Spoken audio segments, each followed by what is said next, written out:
scrolls here. Nerd. Hello, everybody. Thank you so much for joining us tonight, and welcome to the Initiative Order Presents Cyberpunk Operation Mind Eraser, a one-shot based on the RPG of the Dark Future. My name is Nathan Flame, and I will be your game master for this evening. And tonight I am joined by an absolutely phenomenal crew who I'm so excited and thankful to have at the table tonight. And in a moment, we'll go around the screen, go around the table, and they will introduce themselves and their characters to you. And also a massive thank you to our wonderful community and audience. I know a lot of you have been super patient and waiting for this for a couple months at this point. Thank you, thank you, thank you. Your continued support and patience means the world to us over here. So before we introduce our players, we do have some thank yous and shout outs to our phenomenal sponsors of the channel. Starting off with our friends, Session Zero Clothing.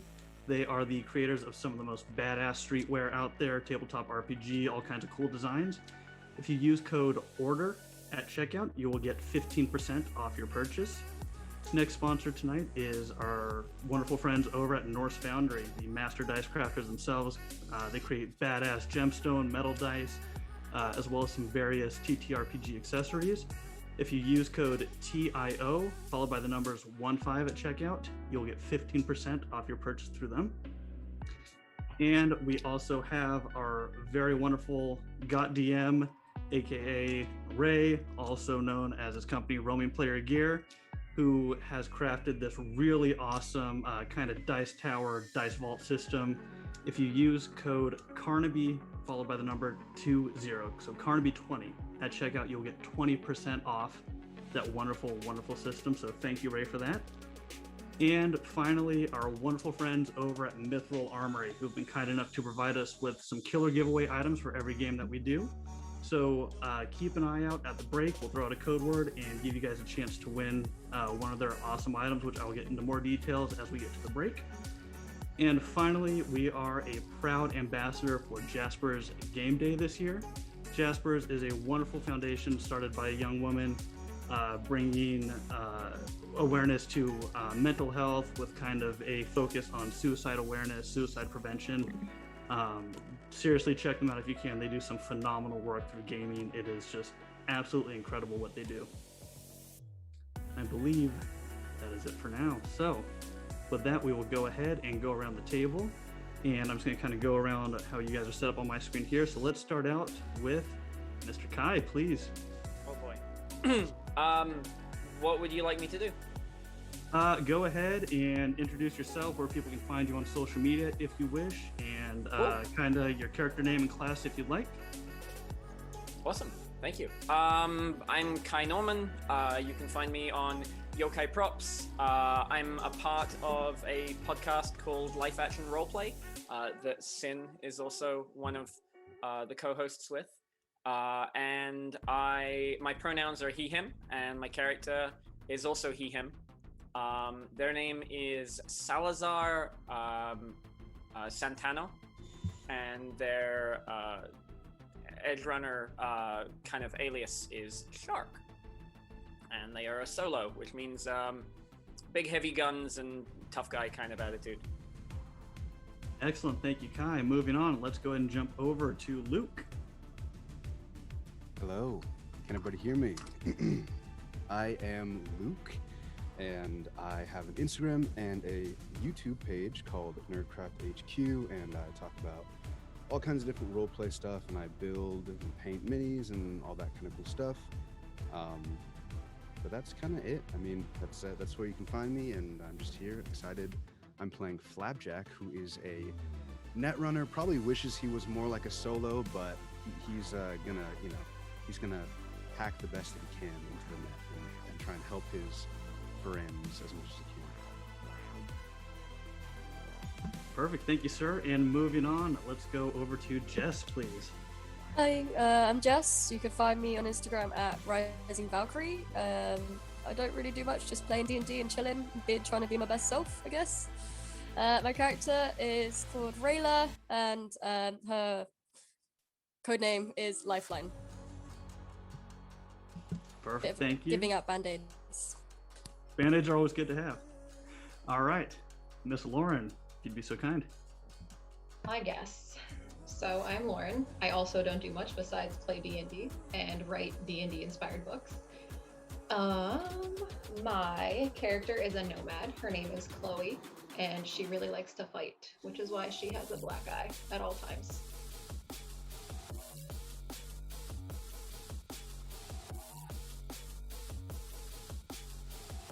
Let's try that again. Last but certainly not least, the lovely Cynthia. Hey y'all, I am Cynthia Marie.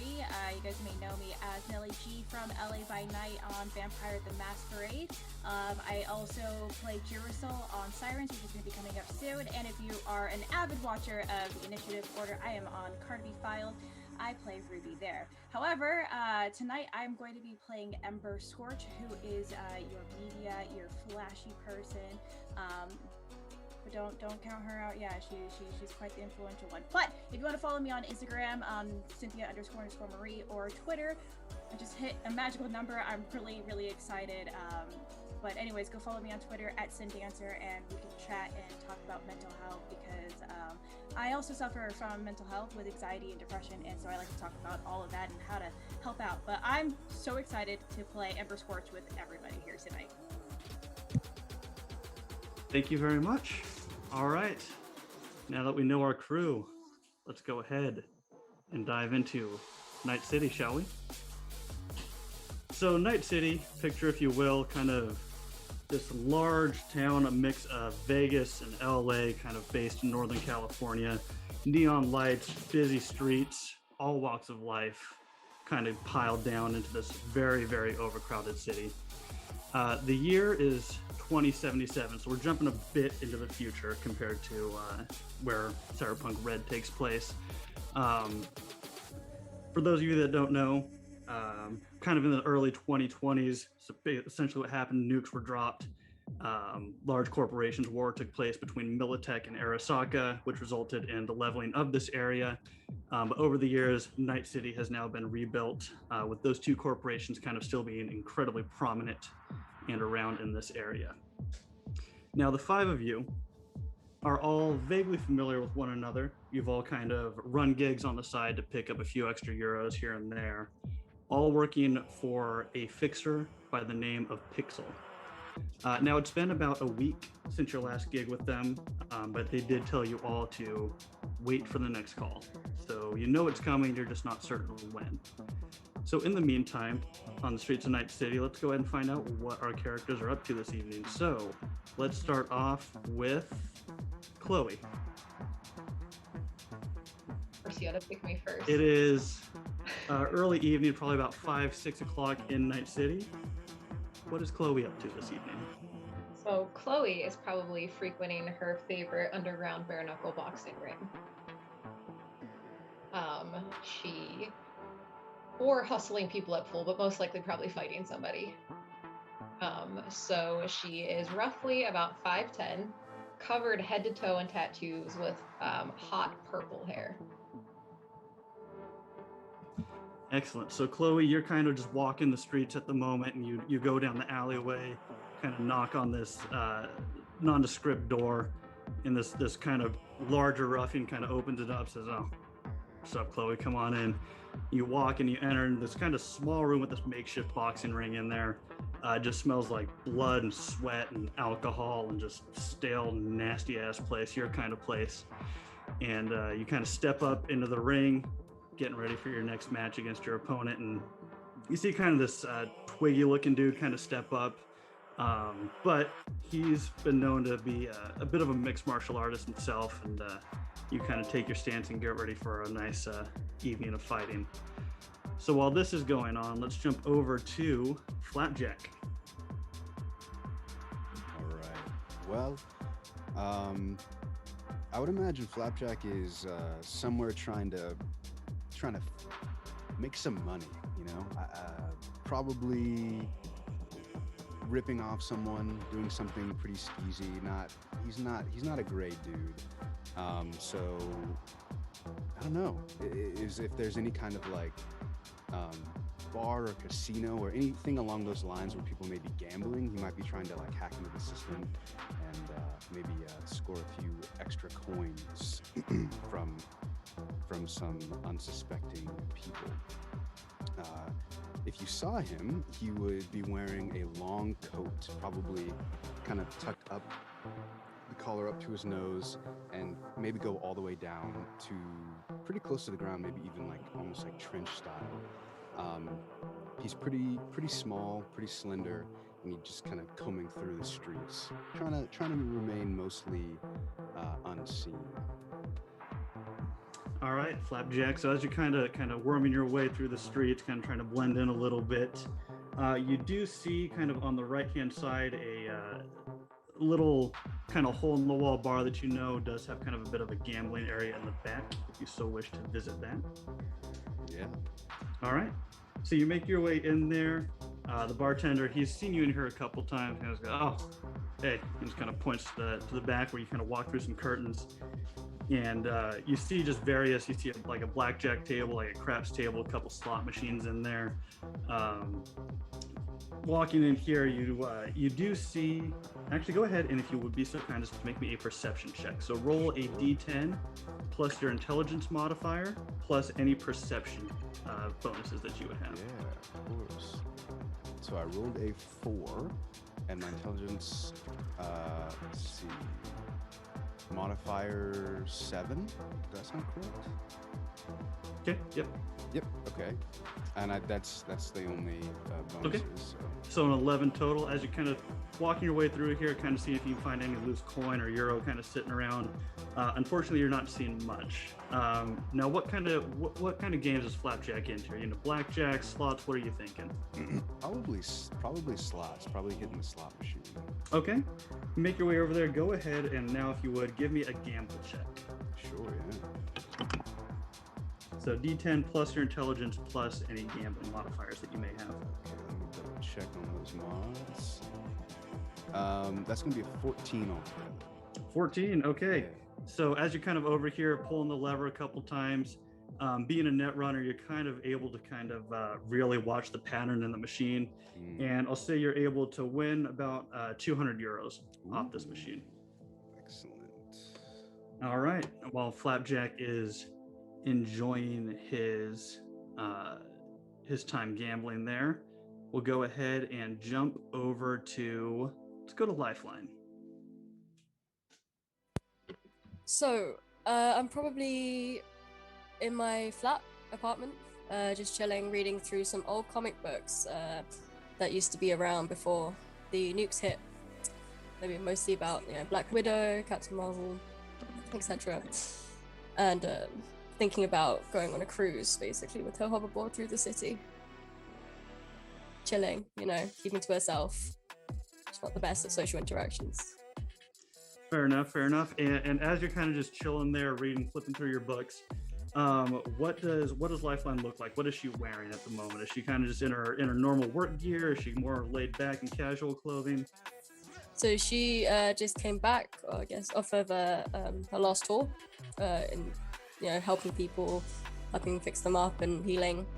But she's just trying to relax and, I guess, kind of distract herself from all that's happened so far in her life.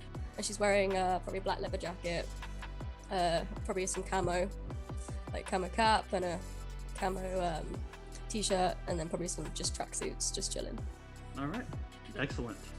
And as you're just kind of chilling there, flipping through your books, we will move over to Miss Ember Scorch. Hello, can you hear me? I'm messing with my mic, making sure it's okay. Sounds good to me. Awesome sauce. Yeah, so Ember is probably also at a club.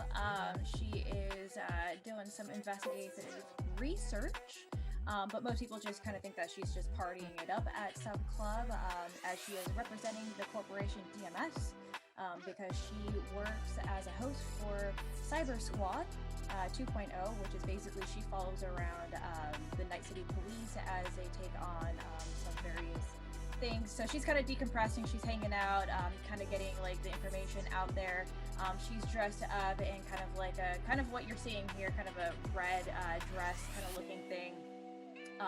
She is geared up, so it kind of looks interesting to have a orangey blonde redhead type person with short hair, red dress going on with like her arms like slacked onto her body, and like she has like her little headphones and her cybernetics, kind of just hanging out with her. She also has a neon tattoo across her right eye. You can't tell if it's either a scar or a tattoo or both. Who knows at this point? But she's sitting there with her drink in hand, kind of just listening into the corporate gabber of what's happening next to her.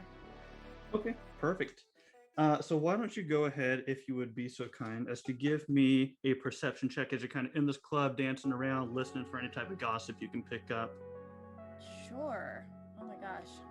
So it's going to be a D10 plus your intelligence plus any perception modifiers you may have. Boop-a-doop-a-doo. Just gotta find where perception went. There it is. I found it.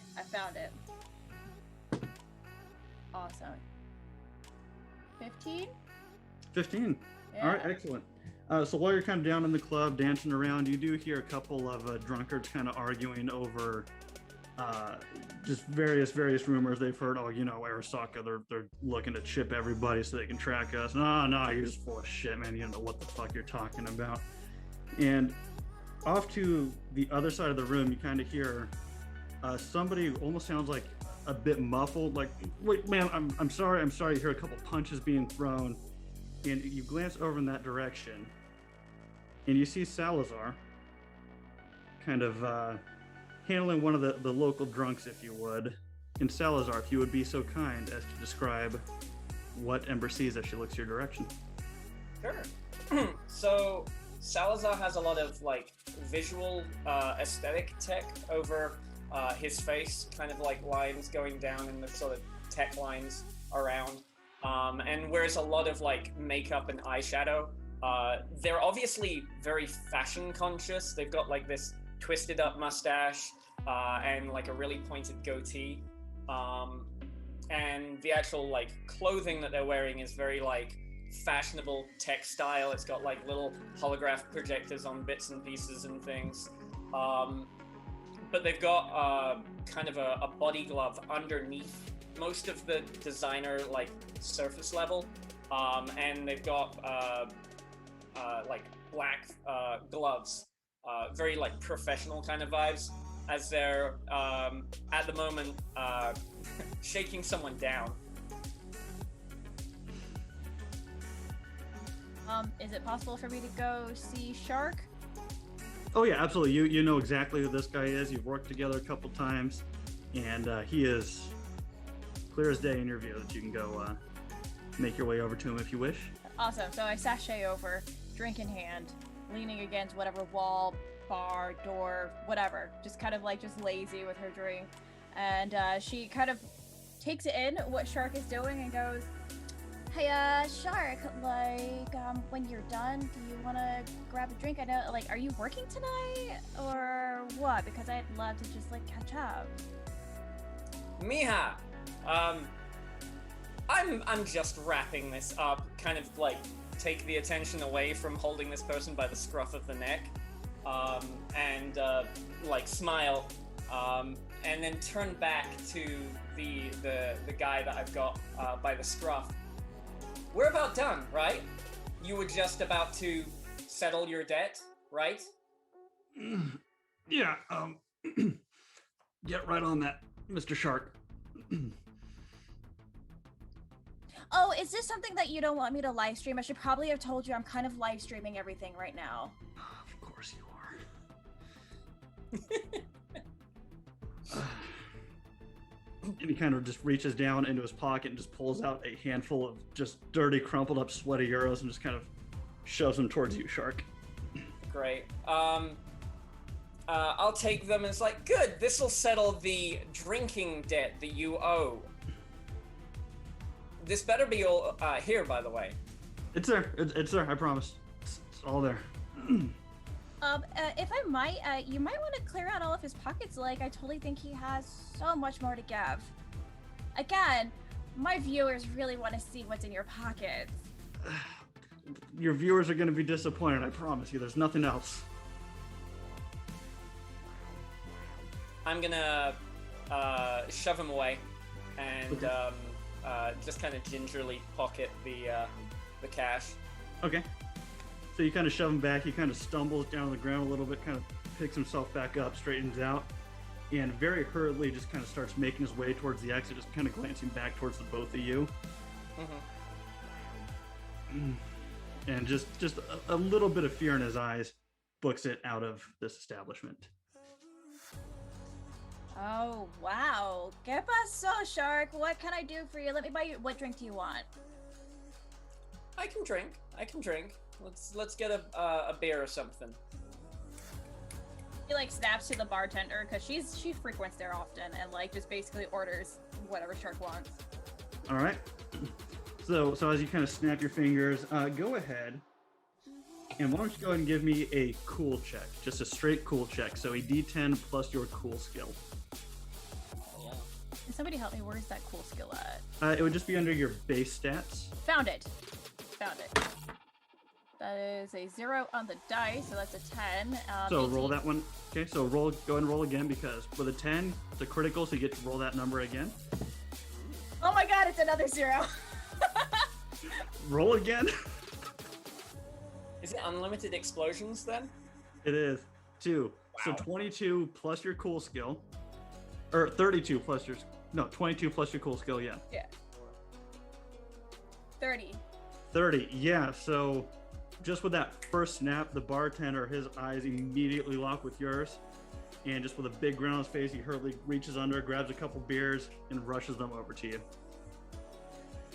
Ah, gracias, mi amor. Anytime, Miss Scorch. No, thank you. I like grab him and like shove it in Shark's hands. So, like, what have you been up to? I'm still live streaming, by the way. Sorry, I had to mute my mic there for a second. What have I been up to? Well, you know, the usual. A few good jobs here and there. Nothing I'm really comfortable talking about while you're live, though. Right. Yeah. One second here. I just like my privacy. Yeah, I got you. So she like basically switches it to a different frequency, and she drops the act. So what have you been up to? Like seriously. What have you been up to? Well, I'm waiting for the next big gig, but right now I'm just kind of shaking down scum who have been not paying their debts. There's a couple of loan sharks around that pay reasonably well. I get a decent cut if I can get a problematic client to turn in their cash. That's not bad. It's not fun. Sure. I get to bounce a few people off the curb, and I get to pick up a little change while I'm at it. All right, I guess. Have you gotten any phone calls lately? Any pickup? Nothing. You're gonna have to speak up. I can't hear you over the music. Oh, I'm sorry. It's a little. I'm not used to speaking up with my normal voice. Have you gotten a phone call or anything? From a fixer? No. Yeah. Shit. Okay. And just as you say that, Ember, you both feel your phones light up at the same time. And you look down and it's a text message that says, "Meet me at Misfit Love's, 9 o'clock, Pixel." Nice. Missed? What? Where? Okay. I 9 o'clock. Did you get Hey, it? Sim, do you have a neural link? No. No? I am not that cool. Okay. I don't think so. Well, you probably look at your actual phone. Shark doesn't even look at his phone. He just kind of like looks off to the side and then looks down again, like doesn't even move his head. It's like, oh, did you get that call too?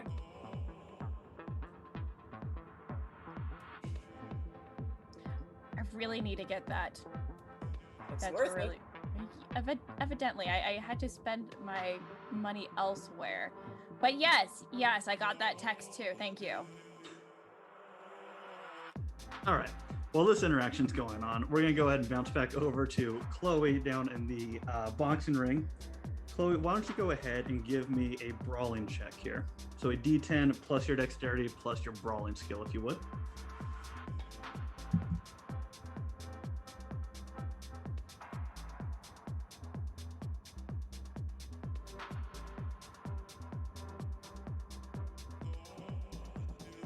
my smoke alarm's going off, so give me just one moment. No worries.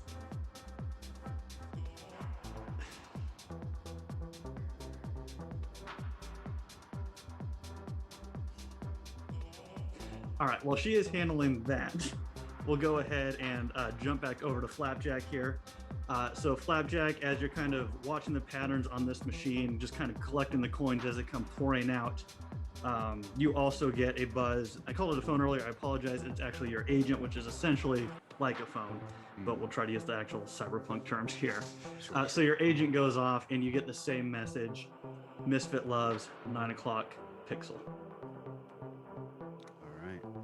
Well, I imagine that's enough motivation to probably get out of here. And I guess if it's close to that time, then I'll head there. If not, then I probably will just slowly bum around, make my way in that direction, regardless. Okay, perfect. Yeah. Yeah. So you step outside onto the street. You know, Misfit loves. It's probably about 4 or 5 blocks away from where you're currently at, and so you got plenty of time to just kind of meander down that direction. Yeah. Do I see anything interesting? Any interesting people or storefronts or anything like that? Give me a perception check, if you would. 8. Let's see.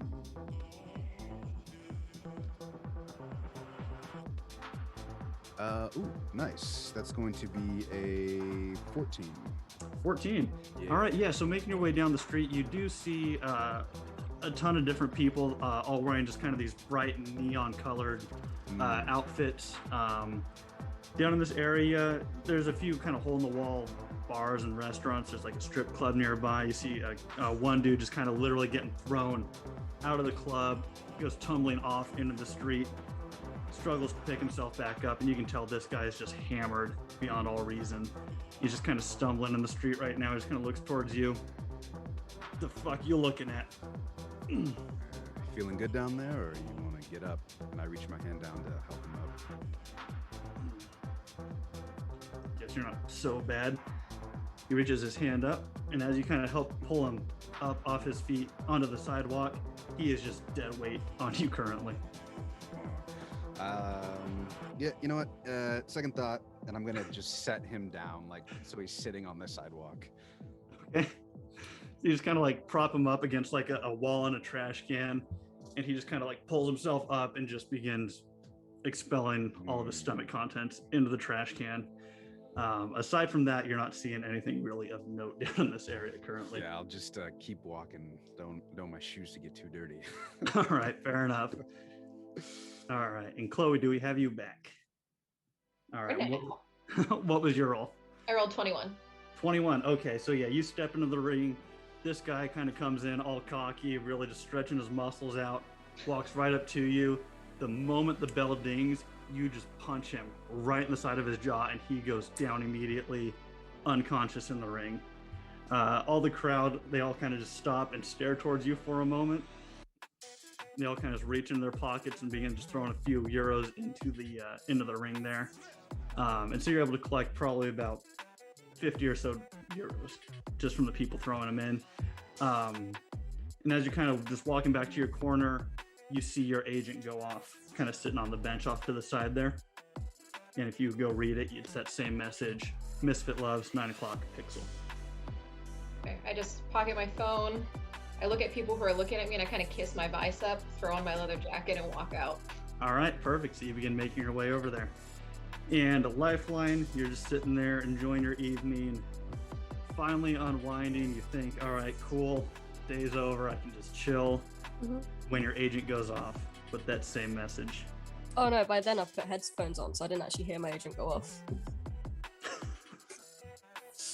All right, so you are just jamming just out. chilling. Jamming out to some music. All right. Give me a perception check then, if you will. Yes, I will. What time is it approximately? So at this point, you've been chilling for quite a bit of time, so it's probably about 7:30, 8 o'clock or so.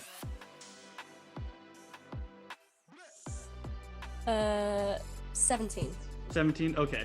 So you don't hear it go off, but you do see out of the corner of your eye a faint light. And you know it's your agent. You can choose to look at it if you want to, or you can just keep chilling. Up to you. I'm very, very invested in my comic at the moment. Okay. Yeah. All Sorry. right. It's very interesting. You're totally good. So you're just sitting there flipping through your comic, jamming out to some music. All right. Oh yeah. The rest of you make your way over to Misfit Loves, which is kind of this more well-known bar down here in Night City. It's kind of a large 2-story building. You see this bright, buzzing neon light on the side of it. You see these 2 large metal sliding doors on this brick wall with a couple of kind of security guards just standing there, kind of wearing just these torn, ratty, beat up tank tops and cargo pants. One of them's holding like a big ass bat. The other one's got a pistol strapped to his side. They all kind of look towards you. We'll say, Flapjack, you were the first to arrive. And just kind of look towards you. Heading in or what? So, you gonna let me in, or You're gonna cause problems? No. No. Let me in. Come on. It's cold out here. They kind of look towards each other. All right, and the doors slide open, and you walk in, and you're immediately hit with just this blaring techno music as you walk in. Entering in, kind of in the large center of this kind of large room, you see this just very circular bar where people can sit all the way around the outside of it. A bunch of taps kind of in the center of it. You see kind of these lit up glass shelves behind the bar with various bottles of alcohol. Some of them quite a bit of dust on them, some of them kind of cleaner. You can tell which ones the crowd normally goes for. And as you enter in, you've been here before. You kind of know where Pixel's set up. You know they're usually upstairs on the second floor. They kind of have a private booth that's almost always specifically reserved for them.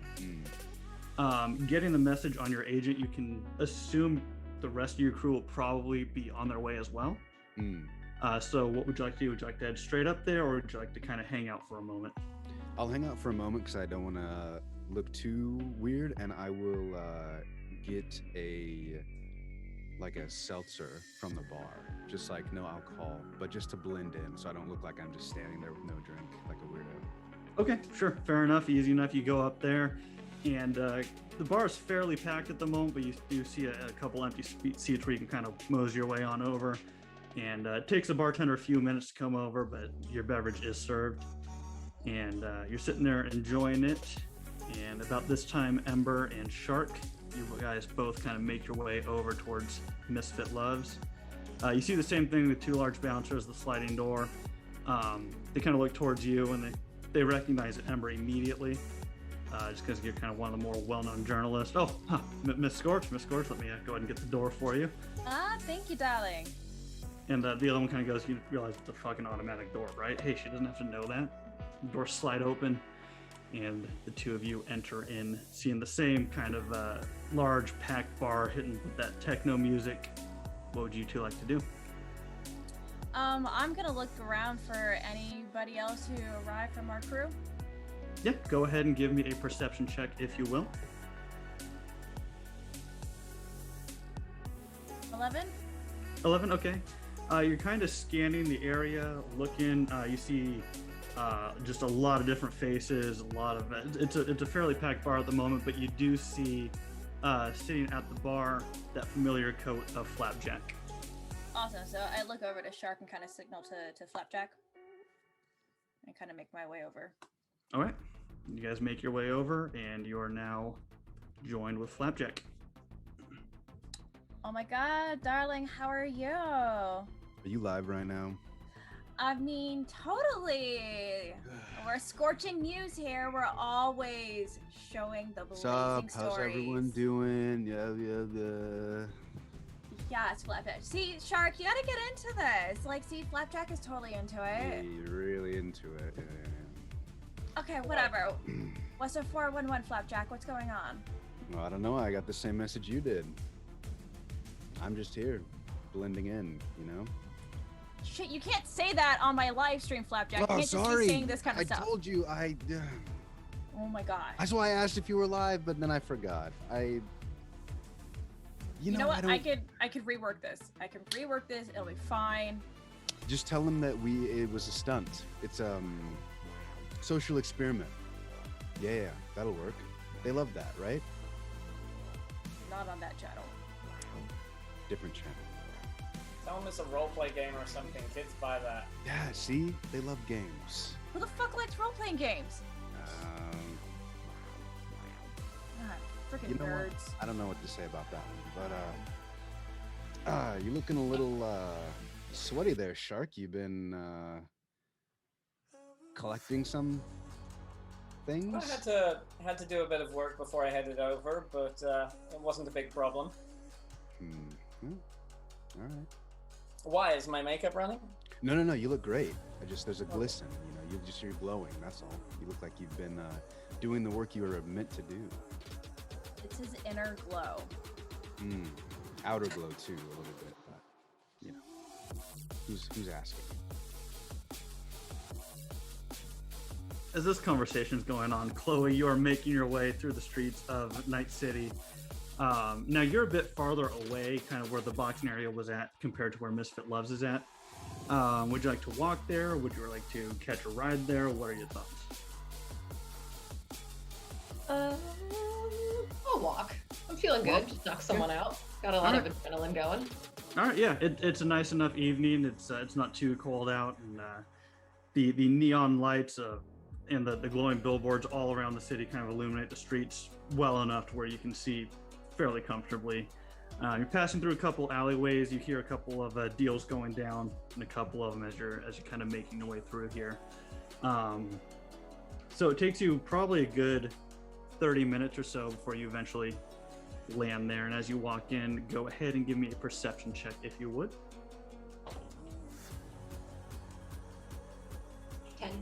10. All right, so you see the same busy crowd. You see some people kind of beginning to fill the dance area in here.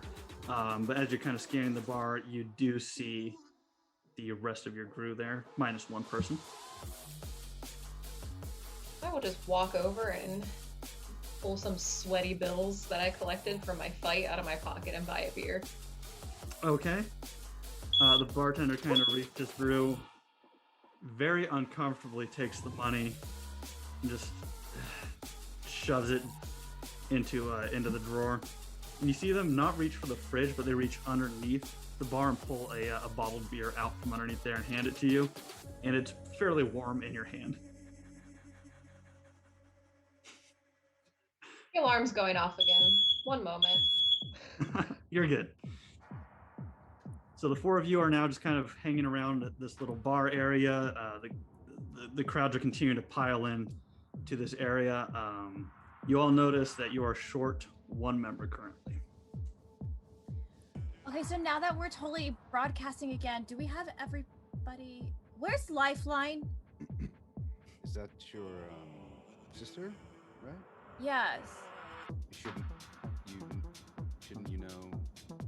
Where she Oh, is? because I'm supposed to know her entire schedule. Well, I'm not gonna know her entire schedule. Does anybody have an agent available? Like, can someone send her Don't a you have message? a calendar? Some thing where? Yes, I have a calendar. I have like 3 or 4 different shows that I'm running. Like, hello, do you see this? I mean, yes. Yeah, no, I see it. Yeah, it's right there. Okay, Do we can have each somebody... other's contact info on our agents? Yes, you guys would all have each other's agent number, so you can easily message each other, call each other. I'm gonna send a couple of like texts that I either, however the neural link handles itself, just without pulling anything out. I'm just gonna like write a couple of texts and send them Lifeline's way, being like, "Yo, you showing up to this?" All right. I'm just so Lifeline. Hi. Lifeline, once again, go ahead and give me a perception check as you're just there chilling, flipping through your book. Oh, I got a 10. Hold on. Wait. Okay, so roll it again. 11 plus 11 is 22. 22. Yeah, so as you're kind of just trying to focus on your comic book, you see your agent just boop, boop, boop, boop, lighting up left and right nonstop. Okay. I take my headphones off. Sigh. Put my comic down gently, very, very gently. It's vintage. And then I go over to my agent and I'm like, oh fuck. Grab all my shit, grab my gun, strap it to my back, grab my hoverboard, grab as much as I can, and just fucking dart out the door on my All right, hoverboard. perfect. So by the time you're out the door and to the bottom floor of your apartment complex here, it's about 8:50, and Misfit Loves is probably a solid mile or so away. So you jump on your hoverboard and you just begin zipping down through here. So as you're kind of zipping through on your hoverboard, go ahead and just give me a dexterity check to see how smoothly you can just jam through. Is that the base crowded dexterity? Just straight dexterity, yeah. Okay. That is a maths. 15. 15. All right, so thankfully you have ridden this thing for quite some time. You're really comfortable on it, and you're able to just kind of zip in between the crowd and move around everybody. You see a couple children kind of dodge out of the way. You see a pissed off mom kind of turn and flip you off as you go by. But you do make it down to Misfit Loves in one piece.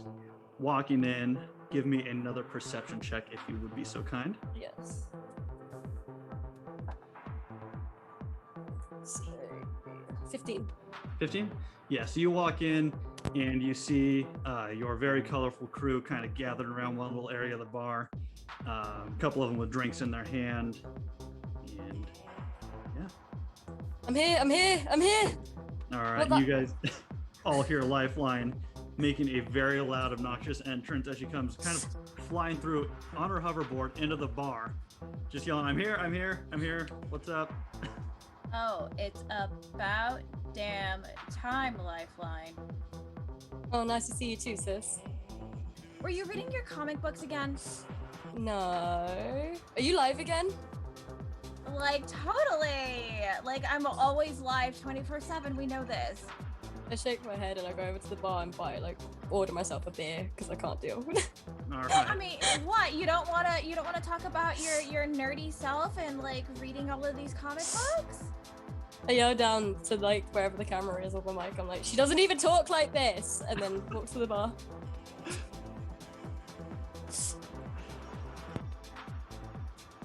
Okay, look. I like comic books. What comic book were you reading for one? Black Widow. Oh, which episode or what issue? Sorry. The second issue. Oh, you're not that far in, are you? No, it's been slow, isn't it? 'Cause I've been on tour. All right. I'm not gonna spoil it for you, but you need to hurry up because we need to talk about what's going on. However, hurry up and drink. We need to get all the group together so we can talk about this text. Yeah, okay, fair enough. Message. Yes, big sis, I get it. Grab How my beer. either of you can stand to read a paper book in this day is beyond me. Oh, they're great relics Best. of times. It's Some of us so like low tech. real eyes, you know? Like to use our real eyes. Chloe, what happened? This time. It's old. Oh yeah. Yeah. How many days ago? Oh, I start prodding it. It's like 2 weeks. I feel like it shouldn't look like that after 2 weeks, but I think it looks pretty good for 2 weeks. no, it looks great. I mean, it looks cool. You look Yeah. so cool. But I just kind of like wiggle my eyebrows at him. health sometimes.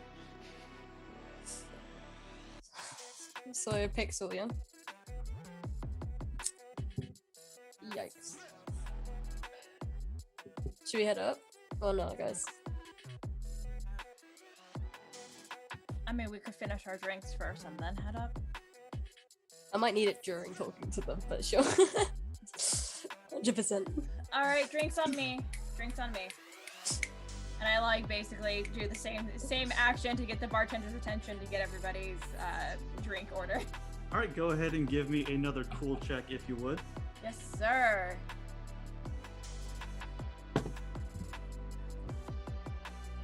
Close to a 10.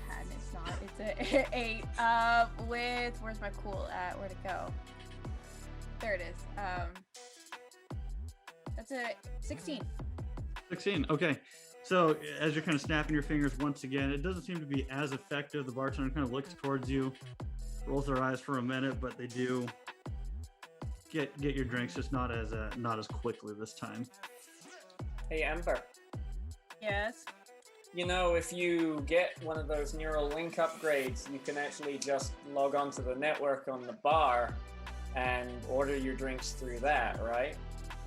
Oh my god, but it's like not the same because then you totally just don't get to interact with people. And like you don't get to put them on live stream and show them the reactions the bartender gives when you snap your fingers. I run over to my sister and I kind of like hug her round like the neck and say, "Thanks, sis, love you," and then go and get a shot from the bar. All right. Taking the piss. All right. So everybody has drinks in hand. Lifeline, you've taken your shot, whatever your poison may be. And you all know where the back staircase is at in this location, where you can go up and meet Pixel if you wish. Yeah. Absolutely. That's dude. All right. So you guys... Sorry, Nate. While we're heading up, I'm gonna make sure that I'm the last person going in, and I want to scan the room before I go in to make sure that there's no one like. Basically, I want to see if anyone's like watching us or like following or anything like that, just in case. Okay, for sure. So all of you make your way up. So Shark bringing up the rear. Shark, go ahead and give me a perception check if you would. Thank you. I will do that right now. I get some bonuses on it for being a solo. I get a 19. 19, excellent. So scanning the bar, kind of trying to watch the movement and the crowd that's dancing, look for anybody that looks suspicious, and scanning the bar at the same time. You get a good read on the room. You do see a couple individuals kind of in these nice corporate-looking suits that don't seem to be the normal type in this area. You see them, they're kind of at the corner of the bar. They each kind of take a shot, look towards your guys' general direction, not quite making direct eye contact with any of you, just kind of, you can't quite tell if they're just looking in that direction, if it's coincidence, or if they're checking you out specifically. But they do look very out of place here. They take their shots, throw down some euros, and walk out the door. Okay, I'm gonna try and maybe memorize their faces. Okay. And yeah, I don't think I have a way of taking a photo because I don't have cyber eyes, but yeah. Perfect. Okay. So you all make your way up to this second floor area. And up here, there appears to be kind of like some pool tables set up. Another smaller bar up here with a few taps, not quite as big of a selection downstairs. You see a few different booths, a few open tables. And tucked away off in the back right corner, you see this booth that's kind of built down into the ground. And there's kind of this large table in the center of it with like this projection of like the local news kind of just playing there. And you do see an individual sitting there. They have hair down to about their shoulders. It's kind of this bright pink and teal. The sides of their head are shaved down. They're wearing kind of this tattered black tank top, these camo cargo pants. They're just kind of laid back in the booth with their feet kicked up on that center table. And you see a couple of large individuals on either side of them as well. You all recognize this individual as Pixel. I run up to the holographic table and I kind of like gawk at it. And I'm like, oh my god, that looks so fucking cool, dude. Where'd you get it from? That's amazing. I'm like having a little freak out. Always a pleasure to see you, Lifeline. You too, dude. But seriously, where'd you get it from? So cool. Can you change the color of it? You can change the channels on it, and they kind of push one of the buttons and it kind of switches to like this, whatever the futuristic version of MTV would be. And you see a kind of this strange live performance going on. You don't have one of these in your apartment. I thought they kind of came standard these days. And I don't own this. You realize I don't live at the bar, right? I just conduct business here. Oh yeah. Oh my bad. But like, I'm just like this, like looking at it, like a child, but like on Christmas Day. Right. Oh gosh, Lifeline, really? I mean, Pixel, it is great to see you. Oh my god, I'm just so excited. The fans are really excited to see you too. Yeah, shut that off right now. All right. Hey, what's up? I wish it was always that easy. Oh, Well, Flapjack, if you would actually pay me, it would be that easy. Pay you to not be on your stream. I'll think about that one. just a warning, she's not cheap, unfortunately. Get used to it. Don't worry, dude. Anyway, So, Pixel. well, I appreciate you all being so, well, almost punctual. It is 9:03 at this point, but that's all right. I've called you all... Lifeline. Yeah, I just look over. Lifeline. Sorry, I'm sorry. I tried, okay? I got here. Lifeline, you're a peach. It's quite all right. Anyway, I called you all here because I've got a rather critical mission for you all. I'm sure you're all familiar with Arasaka Corporation here in Night City, which you all know is one of the two mega corporations that was kind of taking part in the war. They're known for putting out various things, kind of being the top of the line, like pharmaceutical manufacturer, agent manufacturer, kind of tech, drugs, even some weaponry. I've got a friend on the inside who's been feeding me some information, saying they're working on some kind of new dangerous tech. I don't quite know the details. She was interrupted before she could send all the information over to me. But I'm afraid that should this information hit the market, it's just going to turn Night City into even more of a shithole than it already is. And I live here. I'd rather not see this place go to hell. I'd rather not see another corporation just take over the entire city. I'd rather try to avoid World War III altogether. So what I need from you guys, get in there, get my contact out, and wipe out their system. Try to destroy any information on this technology that you can. You get this done, give you 3,000 euros each. This sounds like a pretty big job. You five are capable. I know your skills. How much information do you have on this tech? Not a whole lot, unfortunately.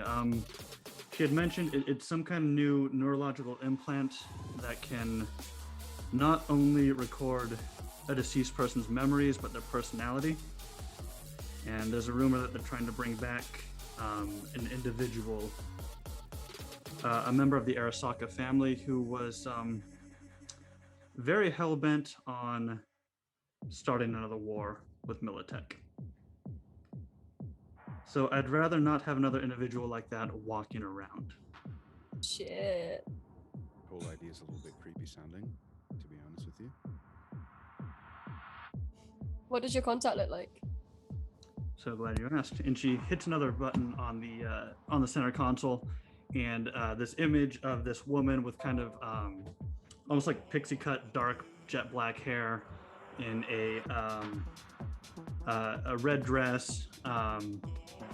She's got this like purple glowing scar across her right eye. That's Eve. She's the one you'll want to find. Get in there, get her, wipe the system if you can, and get out. Does Eve know that someone's coming? I have managed to get a message to her, so the sooner the better on this one. That's why I called you all here this evening, as Arasaka generally runs a skeleton crew at night. So you shouldn't have to deal with too much security in there. You shouldn't have to deal with too many day-to-day employees. What I can tell you is generally the front door is locked with security. However, I do have a friend over at the scrapyard on the outskirts of town who can get you a decommissioned Arasaka security SUV. They've been working on getting it back up and running. You guys could use that to get into the underground parking structure and make your way in that way. You guys go knock on the front door if you want to. You guys can scale the building. I don't give a fuck. just get in there and get her out. Would I recognize the scar or tattoo that she has on her eye? As a media, I have the ability to change the tattoos to fit in with certain individuals. Is it something that I would notice? So looking at this, it doesn't appear to be any type of technological tattoo. Just from what you're looking at, it appears to be an actual scar. Okay, and nothing that would be gang related? As far as you're aware, no. Okay. So with it being a night shift, this what is the complex we're going to? Is it a research facility, a branch office, what? So it is kind of a small laboratory that she's working in. It's about 3 stories from what she's told me. First floor is just a general reception area. Second floor is the offices. The third story is the laboratory itself, where they generally keep all their tech. She's been working in there, disguised as a lab assistant, feeding me information from the inside. And I do know that she has been working evenings there, which is why I'm trying to get you all in there ASAP. Again, should be a skeleton crew, 3,000 euros each. What do you say? Do you have any schematics that come up on this really cool table? She tried to send some over to me, but unfortunately one of their net runners was able to encrypt it all before it could get to me, and all I got was a nasty virus sent my way. That's not good. What are the streaming parameters? Can I stream this or not? That sounds like a horrible idea. You can do what you want. I mean, I'm not going with you. I can't control what you do. However, I mean, it's pretty well known that Arasaka is not loved by most people around Night City. So if you want to get in there and perhaps record some of what you find, I don't think anybody would frown too heavily upon that. Perfect. I want to spin the story so that they go down. Fair enough. Is there any way you can blur faces during that live stream? Yeah, I don't want to be in it, sis. Flapjack, do you think you could just do that? I mean, I can try. I know not you're opposed to good. it. We'll give it a shot and see what happens. Nice. I'm not going to do anything that's terribly risky, but I definitely want to take this corp down. Hey, I'm right with you right there, but I don't know if I want to be the face of taking the corp down. I'll make sure you're behind me. Helmets, masks if you got them. Don't wear your fashionable gear. We should look nondescript. I always try to look nondescript. Is there any sort of uniforms that we need to get into said facility so we can blend in better? Not that I have on me. I mean, if you want to, sometimes I've seen some Arasaka folks downstairs in the bar. You can try to get them out back and beat the shit out of them and take what you can off of them if you want to. Or like I said... At that moment, Ember looks at Chloe. I wiggle my eyebrows again. And just touch the bat that's on my side. Should we have a team meeting? No? Before we do that, I have a couple of questions for Pixel. Yes. Okay, so you mentioned we've got 2 objectives. We've got the grab and the burn. Mm-hmm. You said 3k euro. Do we get a bonus for doing the burn as well? You kind of mentioned like that was optional. Tell you what, if you are able to wipe the information, I'll throw in an extra 2,000 euros each, so 5,000 apiece. Whoo!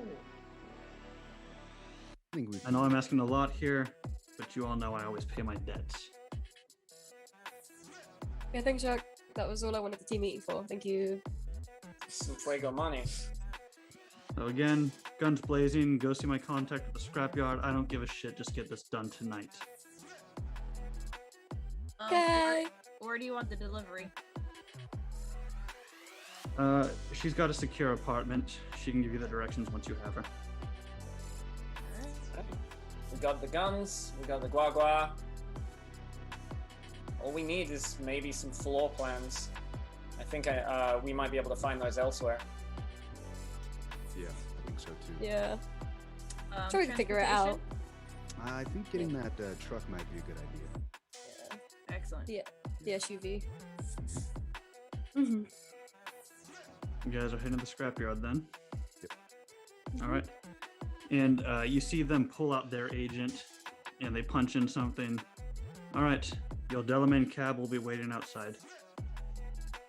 Thanks, Pixel. Awesome. Anytime. Good luck. Don't die. Be quick. All right.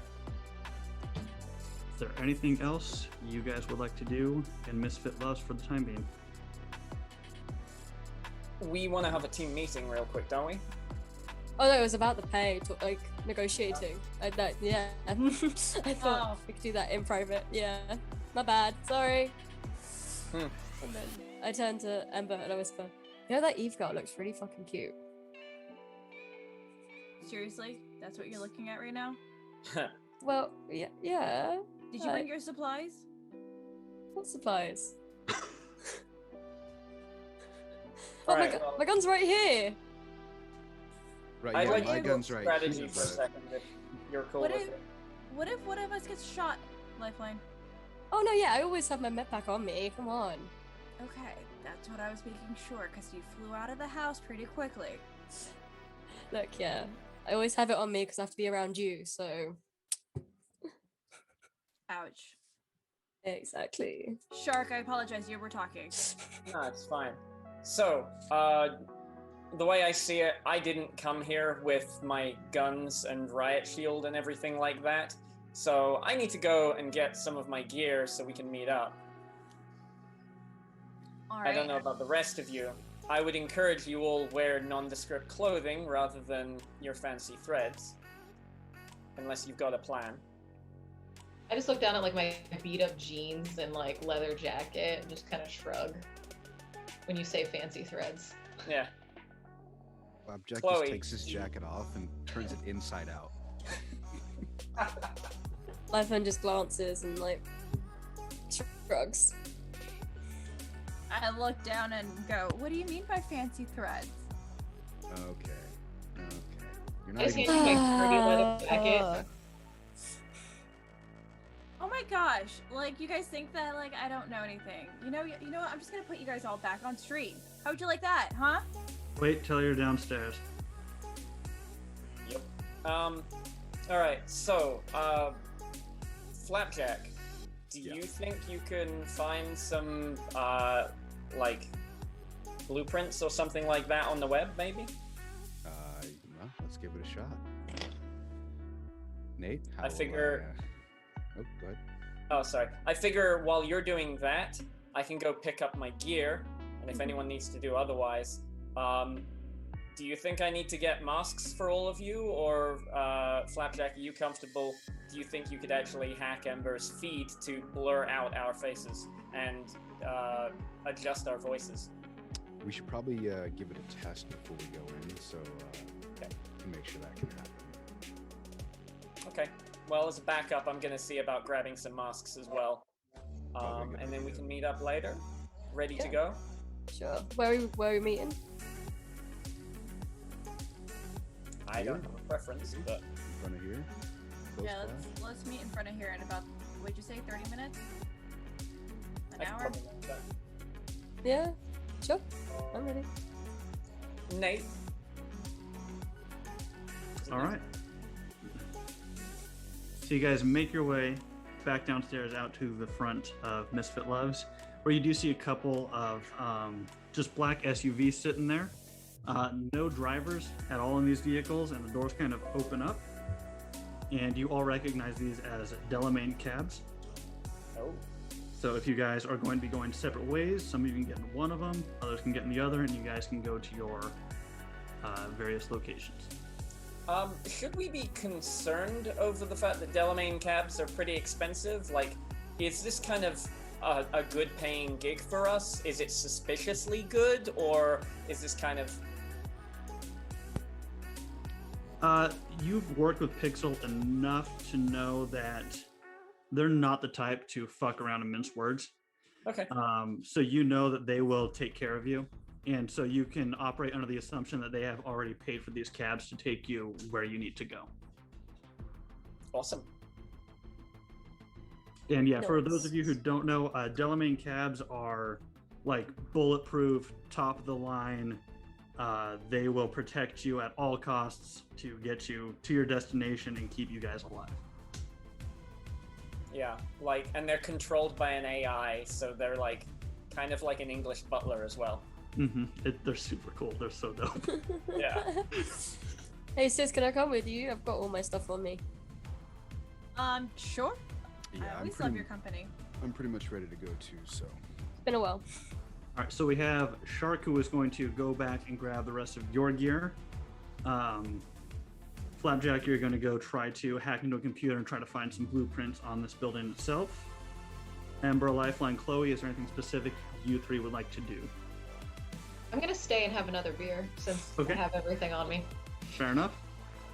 Honestly, I'd like to just kind of get enough information about what we're walking into, so any sort of influential stuff I can do, that'd be great.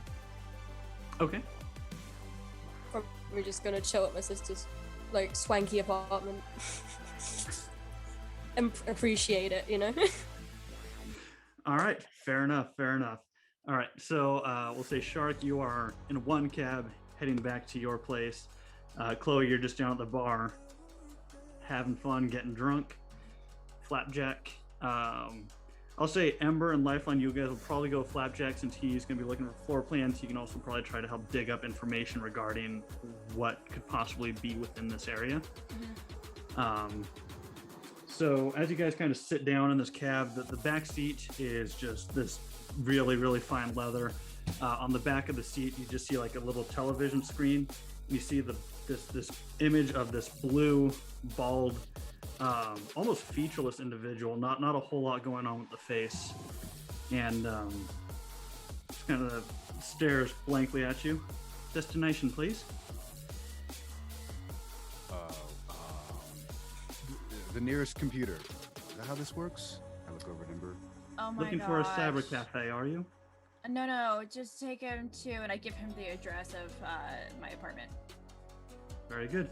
And the doors kind of shut down on you guys, and you begin heading off towards your apartment. And Shark, you are heading off towards your apartment. Right. I'm gonna have Delamain stop me at a couple of street market corner kind of things. I'm just gonna grab some the equivalent of like Party City style masks. Okay. That are just kind of nondescript. If there's a particular holiday going on right now, great. Otherwise, I'm grabbing a bunch of masks to use as a backup in case we need them. Okay, perfect. So yeah, you kind of stop at like this little kind of like alleyway market. There's a bunch of different vendors with just different booths and stuff. And you do see one that has a bunch of different colorful like animal masks. You see some lions, some monkeys, a couple tiger masks. You just see all kinds of different things. Go ahead and give me, just if you would, give me a wardrobe and style check. Wardrobe and style. Okay, I am using an app, so I apologize to our viewers. Here we go. Oh, nice. I got a critical roll, so that is a solid 20 total.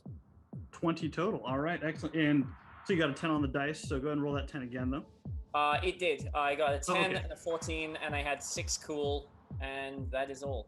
Okay, perfect. So with that 20 total, you are able to find some very quality masks. So these things aren't just going to slip off your face. You know, you can actually secure these things on, and they'll probably last you quite a while. They're not just some flimsy like paper or rubber that's going to tear easily. Okay. And so you pick up enough for your group. Anything else you would like to find down in this market? No, I'm just making sure that I can potentially, if need be, pop that over the top of my. I've got like an armored helmet.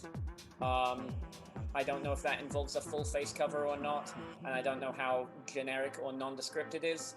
But yeah, basically, if my helmet is not enough to hide my identity, then I'll be using the mask kind of in front of or over the top or whatever. But that's my main concern. Okay. I don't have any other plans other than that, and picking up my guns. So many Perfect. guns. All right. So you hop back in your cab and you make your way over to your apartment. No problems. All right. The rest of you, Flapjack, Ember, and Lifeline, you guys travel for a good 20 minutes before arriving at one of the nicer apartment complexes downtown here. You make your way up to Ember's apartment. And as you guys walk in, Ember, what do you envision your apartment being here? I think it's probably fairly flashy. Just all like kind of white, beige sort of stuff. Clear chairs everywhere. A nice, just like cool sofa with like neon lights going around it. Like just kind of like very classy, but also like just like super clean and chic. There are several computer setups because she has various sites that she actually manages, one of which is Blazing News, which is kind of like her more underground blog that she puts up some of her taking down the different corporations. So it's kind of outside of her work from DMS, which is kind of what she was hoping to do with this. So she kind of turns to Flapjack and goes, hey, so I'm thinking I'm gonna put this up on Blazing News. Is it possible that we can augment perhaps my my camera so that we don't mess up the feed necessarily, but maybe the video can obscure you guys? See what we can do.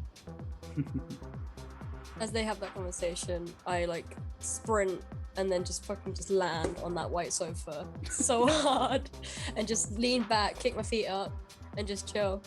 Rayla! So, What, Selena?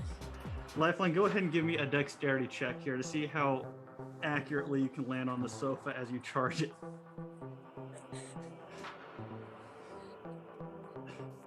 12. Oh, okay. So yeah, easy enough. You don't slip over your shoes or anything. You just go running over there, landing hard on this beautiful white sofa. And Ember, you watch as some like nasty mud and stuff comes rolling off her boots, landing on the cushions. You're gonna clean that. It's leather, it's fine. Just wipe it, right? And like out of nowhere, like she has like a clean wipe, and she's like Ember's like wiping everything off. Like chill, Selena. It's alright. I'll clean it. Don't worry. It's okay. Do you understand how long it takes to keep this place clean? You're the one with the big apartment. That's because DMS pays me well. Buy me one. Well, if you weren't off on your tour, maybe I could have. Okay, how's the going? All right. Whatever. So, Flapjack, you sit down at one of the computers here, and you begin just kind of trying to hack in. You go to Arasaka's direct website and you try to begin hacking into this thing to try to find any type of blueprints for their complex. So go ahead and we'll just go ahead and wing this a little bit. Give me an electronic/security tech check. So D10 plus your tech plus security. Okay. Plus tech. Let's see. So that's 11, and then security.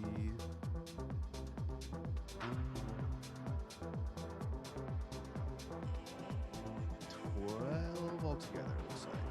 11? 12 altogether. Okay. So you begin hacking into this thing. You're hitting a couple of kind of security and firewalls. So go ahead and you can certainly try again if you wish. The DC is just going to be a little bit higher for this one. Okay. Okay. Let us see. And is there any way that I can use the Pathfinder interface ability? Oh yes.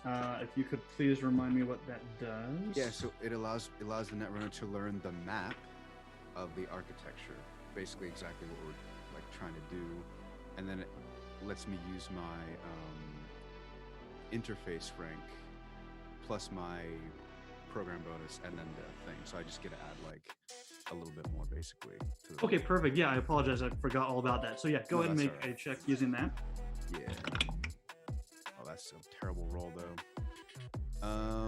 That looks like it's going to be phase. No, that's less. Yeah. All right. So as you're kind of on their website trying to dig through their files, trying your best to find any type of blueprints, you're just I not. apologize. I was looking at the wrong number on the sheet. That's actually. No worries. I was looking at just the stat, but without the bonus. So, yeah, 16 altogether. 16. Okay, yeah, that's better. So digging through here, you do find a virtual blueprint of this area, and you're able to see that the first floor is basically just a large, simple room with a long reception desk, a couple chairs, and a couple computers. And behind, on either side, you have some elevators that go up. Up on the second floor, you do see just a couple hallways, and you're able to map out about 10 offices in this area. A couple of them have some computers, a couple of them have just some large tables, almost they look like general meeting rooms. And then up on the third floor is where you see the labs. You basically just see 3 very large rooms. You can't quite get the details of what's in those rooms, but you're able to see exactly, you can take the first elevator to the second floor, you know exactly which turns to take in the hallway to get to the next elevator that will take you up to the labs. Okay, cool.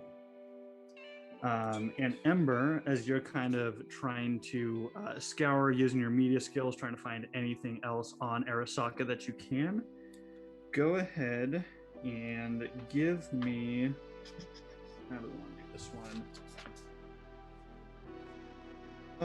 Give me a cool check if you would. 16. 16, okay. So as you're kind of digging through your blogs, kind of looking at all your commenters and stuff, you've done a couple articles regarding Arasaka. You do find one commenter who references a rumor going around that Arasaka has been essentially grabbing people off the street and experimenting on them in this lab and trying to turn them into what is known as a cyber psycho. Anyone hear of the name or title of Cyber Psycho? Anyone? Would I understand any of the medicinal parts of it or tech parts of it? Give me just a general intelligence check if you would. Okay. That is a 10. 16. That is a 26. 26, damn. No, Yeah. 24, sorry. 24. No worries. Still plenty. So yeah, Lifeline, you would understand that a cyber psycho is essentially somebody who was human, but they've been just cut and sliced and implanted with so many different pieces of tech that they can almost no longer be called human. They're almost essentially just this mindless cybernetic being. As far as you're aware, nobody's really able to control them. Once they get to a certain point, the tech just takes over and they essentially just go haywire and start doing whatever they're going to do with their technological enhancements. So you know that they are incredibly dangerous. That's about the extent of your knowledge. Okay. I share this with the class. It's like some really fucked up shit, guys. Like really fucked up. Oh, great. To clarify, I'm not there, am I? You're not there now. Okay, that's fine.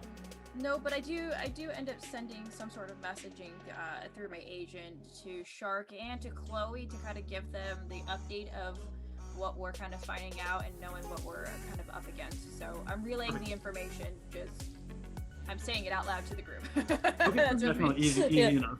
Easy enough. You got them on speakerphone. Awesome.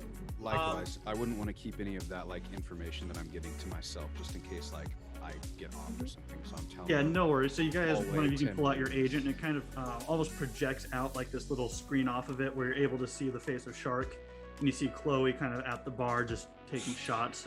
Yeah. A couple drunk guys coming up and kind of leaning on her, offering to buy her a couple drinks. Chloe, how would you react to something like that? I would just look at them and just go like this and then have my wolvers come out. And they just kind of put their beers down, hands up, and slowly back off from you. Yeah, so once Shark hears about the cyber psycho thing, Like, that is no joke. Cyberpsychosis is some scary, scary shit.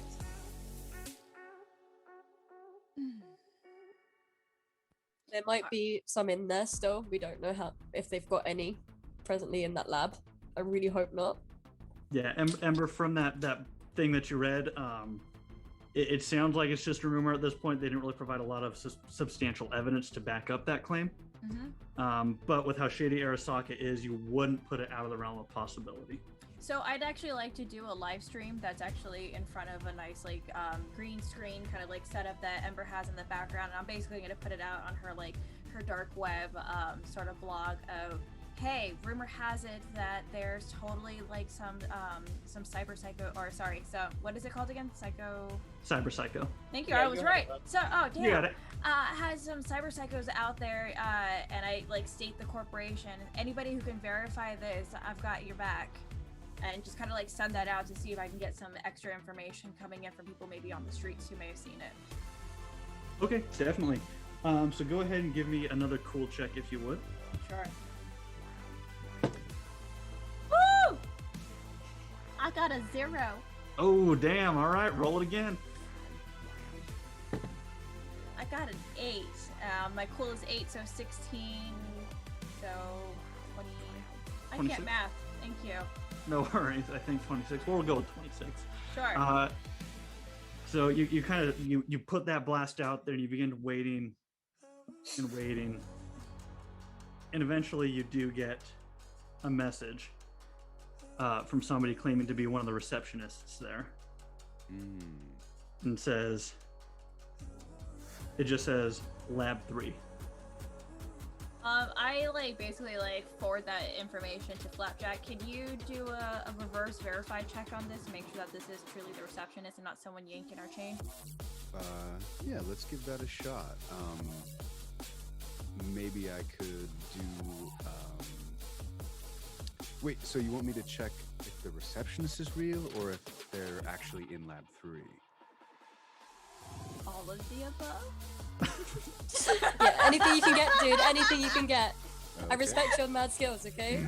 Just anything you can get. Yeah, perhaps I can do the backdoor interface ability, which would allow me to see if I can get into the website and check the lab occupancies. I don't know, something along those lines, perhaps.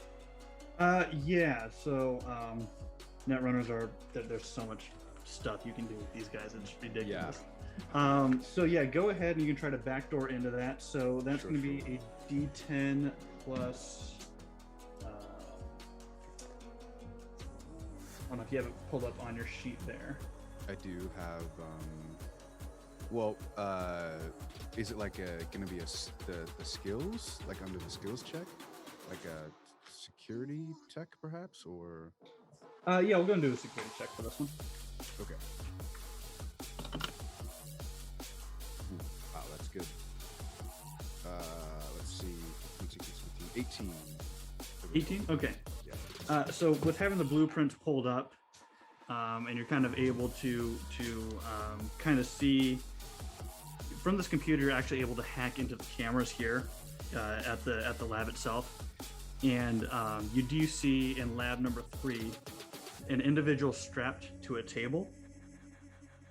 That individual appears to be wearing a red dress, but their face appears to be covered up as well. And you do see kind of a few different scalpels. You see a couple of silver trays with what appears to be flesh, human flesh, just kind of piled into it. That's all you can see through this camera here. And as you're kind of looking at that, and then you look at the message that Ember received, and you try to trace that back to its source, and you do see that it came from an individual named Jan. And as you kind of compare that to the employee records that you're able to find, there is an employee named Jan for Arasaka. So it all seems to line up. Yeah, seems like it's lining up, and whoever is in Lab 3 got their style points from you. It looks like Ember. Oh, interesting. Show the like screen, or share the screen. Yeah, you are able to kind of project that out as well.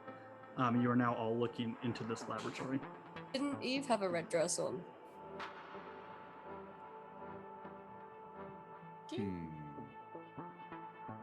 On the hollow thing, the really cool table. She had a red dress on. Ah, shit. If that's the case, we need to hurry up. We gotta get her out of there.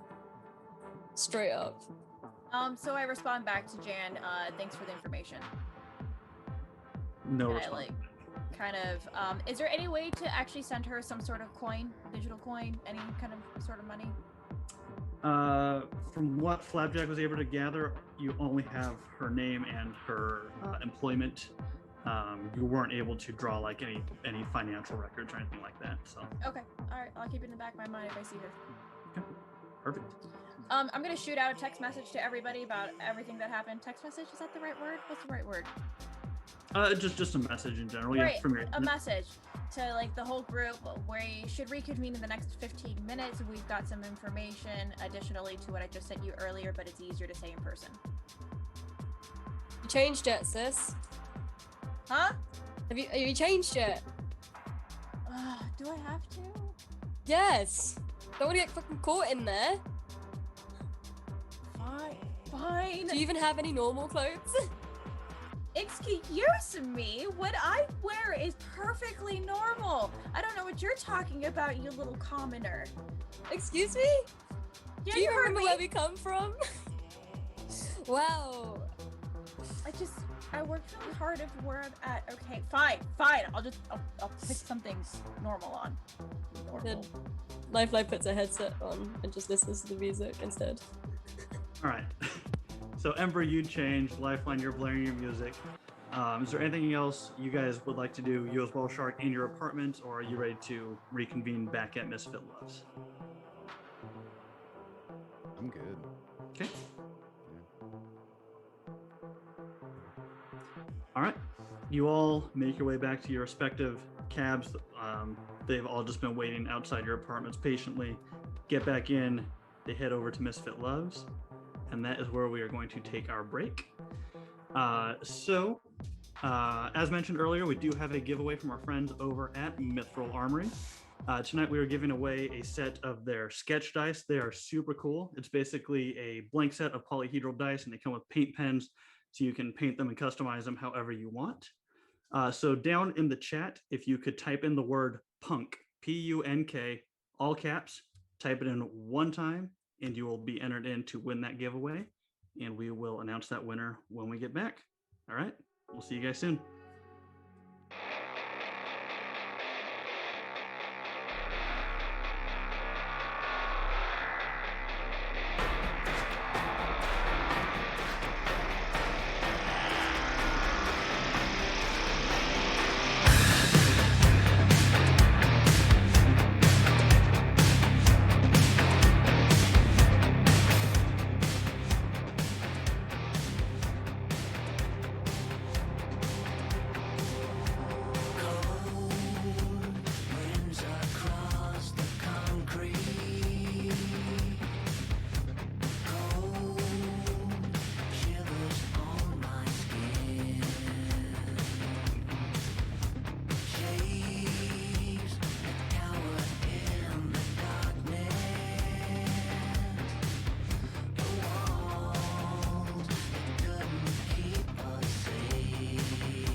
And welcome back, everybody. Thank you so much for sticking around. We do have a winner for our Mithril Armory giveaway for those wonderful sketch dice. In just a moment, that should be popping up back in the chat. And there it is. Congratulations. Oh, this is absolutely fantastic. To Miss Alicia Marie Body. Congratulations. You are the winner of those sketch dice. So just keep an eye out. I think we'll either message you or... yeah, you should be getting a whisper from Danny, Bree, or the Initiative Order. One of us will get in contact with you, and we will get those dice sent your direction. So, with that, let's jump back into the game now. So, our group, after going their separate ways momentarily to change, gather weapons, gather disguises, hack into a couple systems to get the layout of the building, you have all now reconvened back at Misfit Loves. What would you all like to do? Real quick, were we successful at augmenting my my broadcast or not? Oh, we hadn't apologies, tried. Flapjack. Go ahead and give me a tech check with advantage though, because Ember is allowing you to do this, so you're not having to like try to hack into our cameras or anything. Totally. Let me roll that real quick. Ooh, that's not too terribly bad. That's going to be a 15. 15? Oh yeah, easy enough. Especially since she's allowing you to access her system. While streaming, you are able to blur out faces. Excellent. Selena, that outfit isn't very discreet. What are you talking about? You look like a walking highlighter. I have you know that this is a classic look worn by one of the best martial artists out there named Bruce Lee. I think it is absolutely perfect and fashionable and functional, and I don't understand, Thanks. Normally I would agree with Lifeline, but I think it's working. Thank you. Okay, you know what? We don't have much time left anyway, so stop making fun of me, okay? Okay, let's go. Rayla. Just pass me a wipe then. I'll wipe the sofa for you. And I hand her a wipe. All right. And I'm just... You wipe down the sofa, and you guys make your way back down out of the apartment, cruising back over to Misfit Loves. Chloe, are you still hanging out inside, or would you have walked out at this point? What are you doing? I wandered outside now that the half an hour has passed. Okay, perfect. So yeah, keeping an eye on your agent, watching the time go by. You do see the two Delamains pulling up almost in sync, and the rest of your crew has arrived. And you guys are heading towards the scrapyard, correct, to get the Arasaka vehicle? Okay. Perfect. So before you guys head off, is there anything else you would like to do? Are we all together now? Correct. You're all outside Misfit Loves. You got your two Delamain taxis waiting for you. Okay. So with everyone kind of present, I'm gonna hand out the masks anyway. Okay. And so Salazar is gonna hand Lifeline a panda mask. Yay! And I'm freaking out. Gonna hand some kind of Chinese dragon design to Ember. Awesome. Alrighty. What kind of mask is Salazar handing Chloe? So for Chloe, I'll say you're able to pick up 5 separate masks. So you got the panda for Lifeline, the dragon for Ember. For Chloe, you hand her this really ugly, almost like deformed Chuck E. Cheese mouse looking mask. Wow. I Okay. just say brutal and put it on. Still suits you. Funny thing, yeah, that's awesome. Flapjack, you were getting handed, what do you think? Maybe like a goldfish? Perfect. And then the last one is gonna be some kind of cartoon style Tony the Tiger kind of mask, like a serial mascot kind of cartoony tiger. and that's Alright. what Shark is wearing. So we got the cereal tiger, the pizza mouse, the goldfish, the panda, and the dragon. All right. Thanks, Shark. So here's the thing with this. If we're going to piss off a mega company, we probably want to not use our actual normal handles because we don't want to be traced. It's fair. Are you okay with using our masks as our handles for the time being? Sure. I should Sure. be okay. What about our voices though? I think we've figured out how to augment voices too, right, Flapjack? Yes. Maybe. Did we? Well, you see, the faces is fine. I just don't talk. Just can't ask you to not talk. I know that's. You know what? I'll mute it. I will mute it while we go in. Visuals only. Yo, that Ember. Awesome. play Ember, some how about music. you maybe record it and we can edit it later? See, there you go. Fine. Oh. Sure. But aren't they live feeds? That's fine. Cool. I'll record an intro and then I'll shut it off and then we can go and do our thing. Okay. Sounds good. So I go off to the side and kind of like record like this big hype like thing that I'm going undercover to do a thing that I won't necessarily talk about. I'm not gonna actually video myself. It's just my voice and kind of like looking out into the streets, so you can't actually see what I'm wearing. And then I'm gonna put it on my like dark web kind of video chat. Okay. It's easy enough for you. You've done it plenty of times, so Yeah. you don't really need to make a check or anything for that. Cool. All right.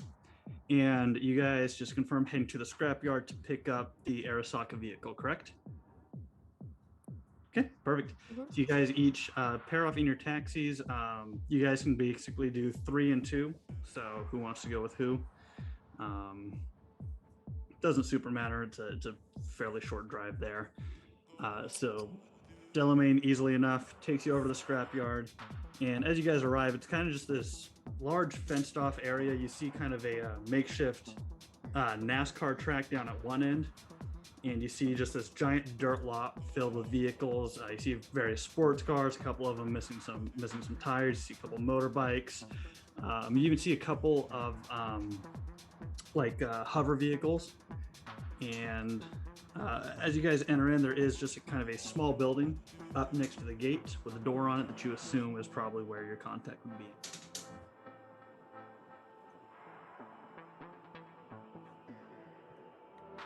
All right. How do we want to get in? Well, I imagine we should talk to our contact. Lifeline. I walk up, no tact whatsoever, and just go banging on the door. Okay. Are you If Lifeline looks like they're gonna start going at the, are we at the junkyard or where are we right now? Yeah, so basically the gate you guys pulled up to is essentially attached to the giant dirt lot with all the vehicles in it. Okay, and we're just supposed to go and pick up the truck from there. Correct. Pixel gave you Okay. the name of a contact to meet with, and he can give you the details for the vehicle. Okay, in that case, I'm not stopping Lifeline. Okay. So Lifeline, you go over and you just begin banging on this door, and you wait a moment, you hear some rustling around, and the door suddenly flies open, and you're met with a shotgun directly in your face. Right, hey, who the fuck are you? Hello.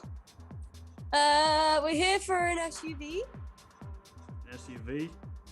for Pixel. Oh shit, your Pixel's friend's nice. Hey, Yeah. I'm Boogie. Hey, how you Yeah.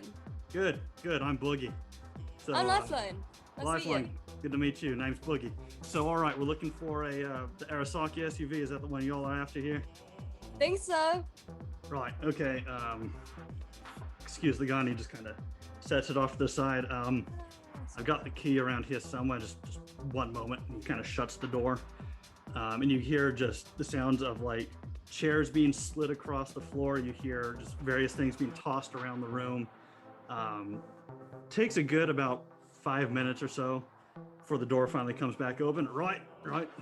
Here's the key for you. Who's Thank driving? you. I'll drive. Oh, okay. Chloe can drive.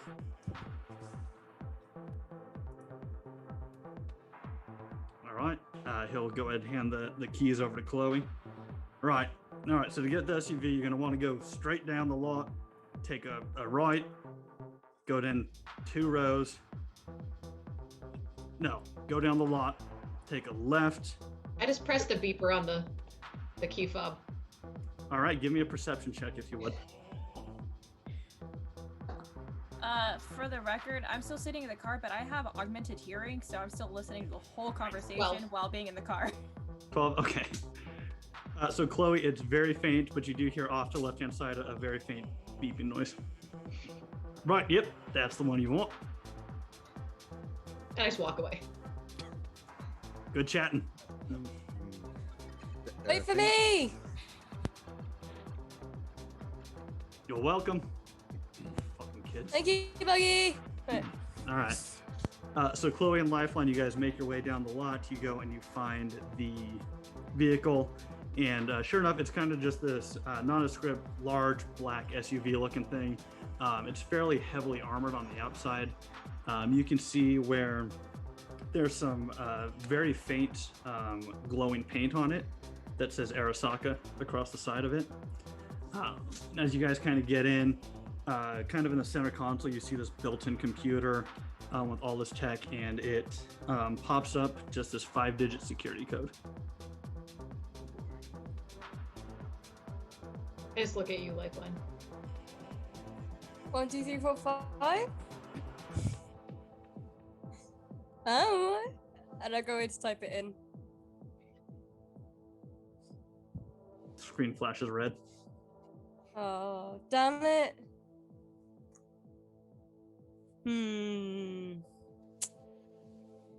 Where is everyone else, by the way?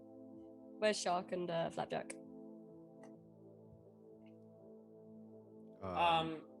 Shark will probably be following, like slowly behind, kind of like, you know, just looking around as he's walking, like kind of keeping an eye out for anything that looks unusual. And Okay. I assume that Flapjack was probably following toward the car, towards the SUV as well. Okay, so Flapjack, I'll say you're in the SUV with Chloe and Lifeline. Ember, you're still hanging back in the cab, correct? Mm-hmm. All right, and Shark, go ahead and give me a perception check, if you would, as you're kind of looking around the lot. Happy to. No da.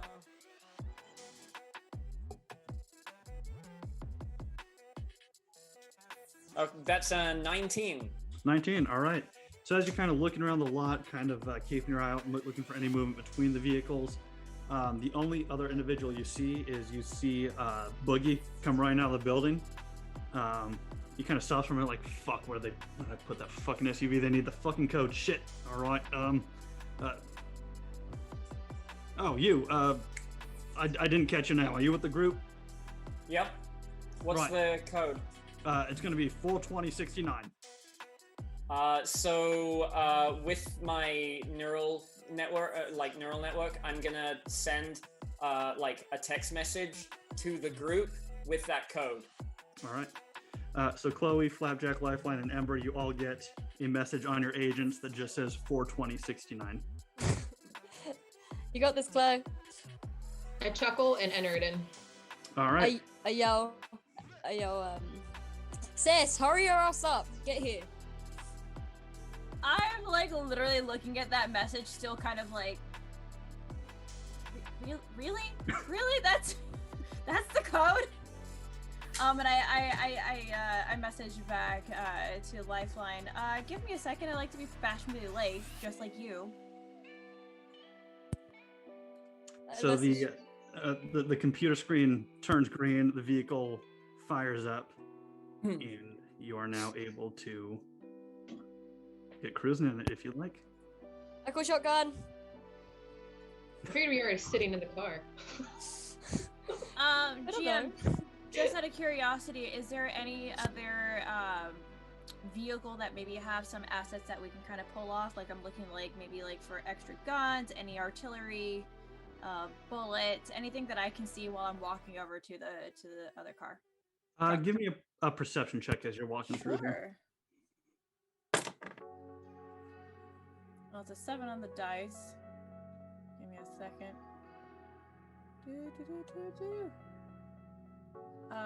That's 14. 14. So as you're walking through this area, kind of looking at all these other vehicles, a lot of them are just beat to hell, and from just a preliminary glance, you're really not seeing anything that you can just easily pull off and use in any way. Okay, cool. Well, I guess I'm the last one to get to the truck then. Can I look at the control panel and see if there are any features to this car? Sure. Yeah. So you kind of look through the app section on this control panel, if you will, and you see different temperature settings for all the seats in here. You see a button that just says screen. You see a AM/FM function. You see a GPS function, and you see a little symbol that appears to just be like the Arasaka A. Okay. Is everyone in yet? You guys are in there for a few moments, and Ember eventually makes her way down to this vehicle. Whichever seat is my sister's, I'm gonna make it super fucking cold. Okay, so you turn on the function for that, and Ember, as you sit down in the seat, it feels like you're just sitting on a block of ice. Oh, what? Why is it so cold here? I don't know what you're talking about. Probably like an armor feature or something. Is any of your seats cold? So cold. So cold, man. Freezing. I've turned the heat all the way up on mine, so I'm just sweating, and I'm like, yeah, freezing. Can I do a perception check on Chloe's sweat? Yeah, go and give me a human perception. Yeah, that's cool. That's a 16. 16. Yeah, so as you see Chloe just go, yeah, it's really cold. Her eyes kind of squint, and you just see sweat kind of begin pouring down her face a little bit. Chloe, are you getting sick? I just had a really tough workout earlier. Really? Earlier? As in, like, a few hours ago? I mean, I walked there. But you've been in the car this entire... You know what? Okay, I know you're lying. Okay, this is ridiculous. Who has the air on? It's freezing in here. And I shoved Chloe for giving it away. And then I fucking just turned her seat up to normal temperature. Rayla Solanas, please turn the air off. You know how I get frigid and my skin gets tight. Yeah. Just turn back up, don't worry. And there's also, by the way, guys, there is like a, I can't pronounce the company name. Arasaka. Yeah, there's a button for it on this panel. I don't know if you click on it, something could happen, I guess. There's only one way to find out. Yeah. We should wait till we get closer. Or we could maybe... Is there a manual? Or... something? Is there even a glove box? In this vehicle, there does not appear to be a glove box. No. Ooh. Let's look on the internet, huh? Yeah, actually, that's not a bad idea. Okay. Can I start driving while they're like Googling this? All right. So you begin driving, taking off out of the lot. Flapjack, you pull up your agent and you Google. What exactly are you Googling? SUV button manual. That exact phrase. Okay. So you pull up SUV button manual. And it's just bringing up like the most generic AM FM radio controls, Bluetooth, AC, heat.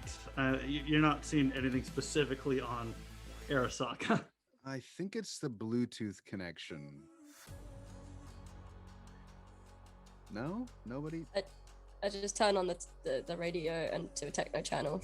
Are we driving yet? Yeah, I'm driving. Yeah.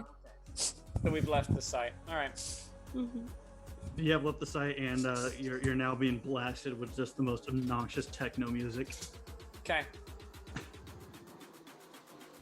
So, something needs to be said here. We are about to go do something very illegal for a lot of money. And the potential blowback on this could ruin our lives if we fuck this up.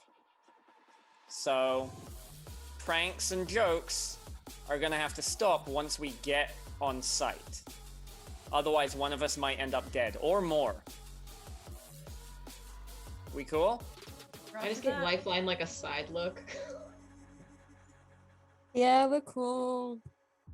I've never had any reason to doubt any of you before, and I'm not doubting right now. All I'm reminding is just the reminder. This is serious, and the money is good. If it's good money, it means it's big risk. Mm-hmm. I get it. I'll stop. And then All right. So you guys are driving through the streets of Night City, making your way over to Corpo Plaza, where Arasaka's kind of facility is at. Just out of curiosity, Chloe, are you driving through the city, or are you trying to take more so the back roads to get there?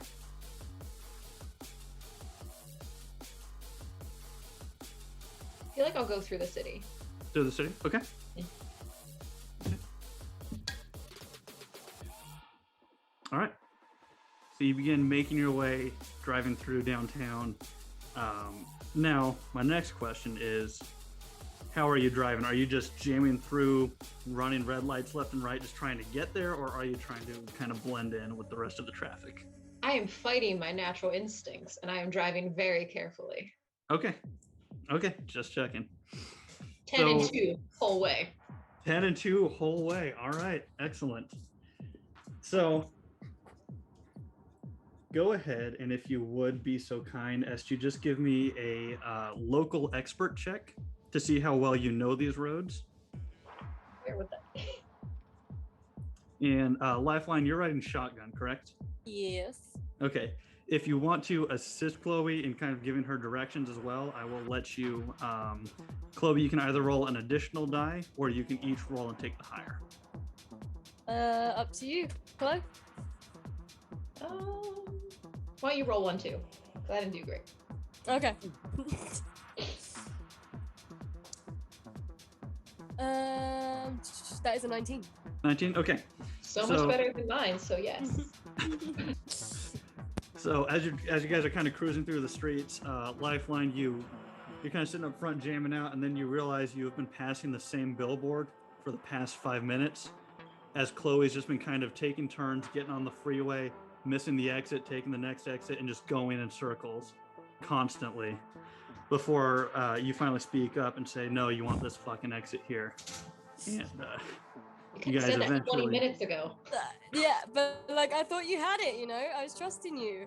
But yeah, I hoverboard enough to know these routes, so I think we should take this exit. Maybe don't hurt me. Nice cut off traffic and take the exit. All right. So you guys make your way off the exit down into Corpo Plaza. And you see just this large circular area with a road that just runs just an entire circle around kind of this skyscraper building. Off to the right-hand side across the street from the skyscraper, you see a 3-story building. And then off on the left-hand side, you see another little smaller, probably about 10 stories or so. And you do see a road that leads to like a parking lot that goes in front of the 3-story building. But it also looks like it might wrap around to the back as well. I'll probably take that way. Okay. All right. Flapjack. Yeah, what's I notice there are bigger Arasaki buildings nearby. That means the security could come down on top of us pretty hard if we piss them off. do you think you can, when we're in there, kind of stop the building from communicating outside? Let's see. I think I can probably do that, or I could at least maybe cover up our tracks while we are in the building. If you don't have anything, I've got a couple things that might help on the outside. I've got a radio scanner so we can kind of listen into what's going on with the other trucks, and I also got a scrambler. Very Both helpful. of those would be very helpful. Ember, you still got your grapple gun? I sure do. All right, do we want to go in through the front door? Do we want to try and talk our way in? Or are we going to try and climb up the side of the building and get in that way? I mean, my preferred way is always kicking the front door down and talking my way through things. Obviously, by the way I'm dressed. However, I don't think that's the best situation here since the rest of you decided to wear all black and we didn't coordinate. Flapjack, what room was it? What floor was it again? Which lab? Do you know which floor it was? Where the person that looked like Eve? Floor 3 Possibly. and lab 3. Okay. So maybe we want to get there first, guys? Maybe? I don't know.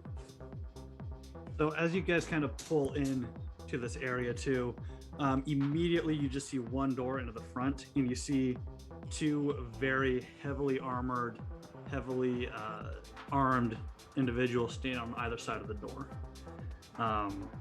They kind of look in your direction. I Stare press for the a A button. moment. What's that? I press the A button. You press the A button. Okay. So you press the A button and you see kind of this little like radio wavelength type screen pop up, and it just kind of bounces up and down for a moment. And you look back towards the direction of the two individuals. You see them both kind of go like this. Look at the vehicle. Just give a slight nod. And just go back to standing there. Keep driving. Is there a parking lot? There's a parking lot right up front where you guys can park in, or it continues around to the back of the building as well. Should we go to the back, guys? Because we're wearing animal Go to the masks. back. Yeah. Yeah. So you cruise around to the back of the building, and you see the lot itself. There's a gate up against the building, and there's a ramp that goes down below the building itself to like an underground parking structure. I think we should go there. Do we know how many floors there are in this building? Should be 3. 3, yes. At least 3. Mm-hmm. 3 plus the underground parking structure. Okay, because I was just curious, do we want to start from the top since our target is on the top floor? Do the windows look like they open? Give me a perception check from down here. Mm-hmm. Wonder if I can perhaps maybe mute the cameras so that we are not on camera at all. That is an 18. An 18. So looking up this building, the windows appear to be pretty much just solid sheets of glass with really they don't look like they slide open or anything. So if we grapple, we're gonna have to destroy a window, basically. Shatter, if we're going in. Or we'd go to the roof and get in that way. What we could do. Makes sense. I My don't know where I bad. was going with that. I only have a singular grappling hook though. Does anybody else have anything? Mm-mm. I've got no way of getting up there. Okay. I've got my hoverboard. I can do that. I don't think that flies, does it? Don't know. So let's talk this through real quick. Are we going through the front? I mean, obviously we're down here. Are we going through one of the main doors, or are we going to try to be covert as possible? Either way, I'm good. I just need to know because I'm either good down below or I'm good really high. I mean, I think as much covert as possible. I So think we we should got- get to... Go on. Sorry. Oh, well, either we go in aggressively, we go in diplomatically, or we go in with stealth. I say stealth until we have to be aggressive. I would agree. All right. Is anyone else talented at keeping quiet and moving quietly? I'm okay. I'm not so sure about that I'm one. okay. Lifeline, you're good at that? With my Okay. military background, I'd like to think so. Okay. I'm good with stealth as well. I'm okay itself. So if we can find an elevator, we can take an elevator straight to the top. Agreed. Potentially, if we get the drop on people, more often than not, we can point a gun in someone's face, get them to put their hands on their head, get down on the ground, and... I mean, corporate takeovers happen. It's not like that's unusual. Most scientists are probably going to be far more interested in keeping their heads than fighting back. Yeah. We just have to be careful of the professional soldiers. And what's our escape route out of this? Well, we have a package to deliver, so it's got to be a safe one. That's the most important. Got to be a part. fire escape, right? Maybe, maybe not.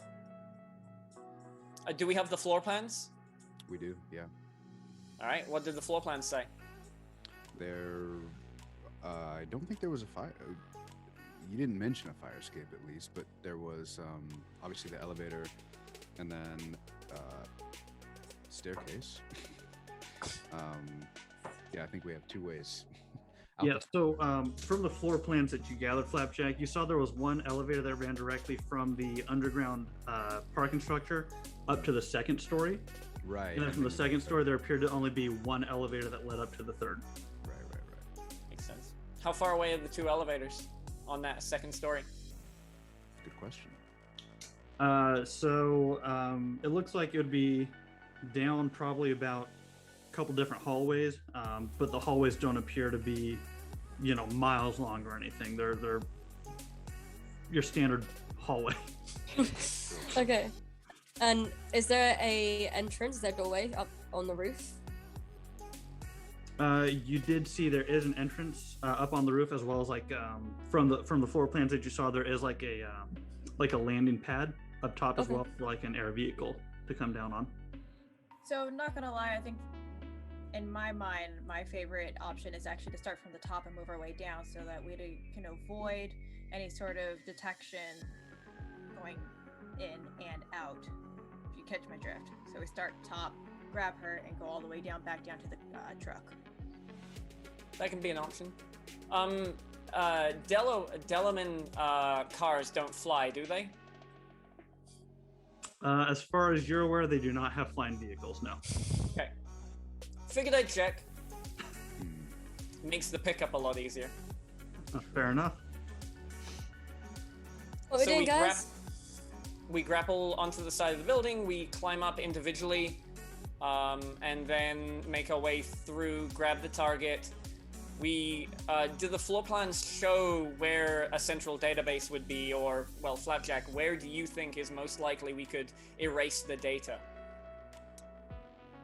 Good question. I was hoping to get in prior to even going in the building and looping the cameras, or giving us some sort of way so that we can erase the tracks sort of before we even make them. Smart.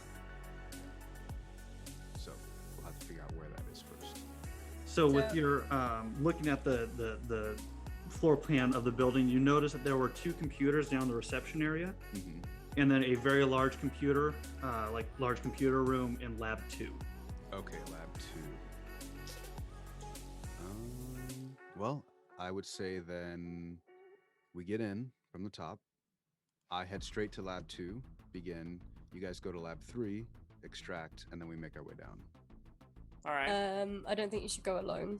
Just Alright. maybe 2, 3. Yeah. Agreed. I'll go with you. Okay. That makes sense. Sounds good. Yep, sounds good. Right. Let's get it. I doubt many people can really stand up to Chloe with Wolvers. Yeah, she's a little bit intimidating. Yeah, I can hold my own too, and I pat my heavy gun. My heavy course. pistol. I just kind of pat your shoulder. Like, yeah. Yeah, then I'm just pointing at Chloe like this. I'm just like, Are we ready? All Let's right, go. remember your call signs. Does everyone remember your call signs? Goldfish. Pizza mouse. Panda! I guess I'm a dragon. You want to be pizza Tiger. mouse? I'll trade you. It kind of makes sense. No, I'm good with dragon. I sigh, tie the mask around my face. I'll swap with you. Do you want it? You can have my panda. Nah, it's fine. I've accepted it. Okay. My hood. Just let's just do this. Are we all hooding it up? Are we like don't- tossing the hoods on? Okay, let's go. Does my hoverboard, can it like do altitude? Some form of altitude? Your hoverboard can hover. It can't go up 3 stories. No. God damn it. Okay. Worth You a might try. be able Worth to, an like, ask. Go against the side though, like if Yeah, you're what if I go pulling against the yourself. building? Like, I mean, you can certainly try, but your feet aren't like strapped into this thing. So That's fine. I'll just hold on to the board and like crouch. Alright, well, I at least make my way immediately to the side of the building since I'm the one who has the grappling hook, and I'm going to take a shot to get a good grip, make sure that the grappling hook hooks. okay. So you walk over the side, fire your. I have a your- quick question before. I am very sorry. No worries. Flapjack, have you disabled the cameras yet? no, I need to get to the lab. Oh, okay. Disable the cameras, yeah. All right, so we're gonna retroactively delete content on our way out, or while. Delete, and then loop, and then we'll be good. Hopefully. Okay. That's So- Can we explore the sides of the building to find Yeah. somewhere that might have a blind spot? I was going to retcon that and ask that, make sure that I'm in an area where I'm not seen. Yeah, definitely. So as you guys are kind of walking the perimeter of this building, almost every side of this thing is just covered in windows.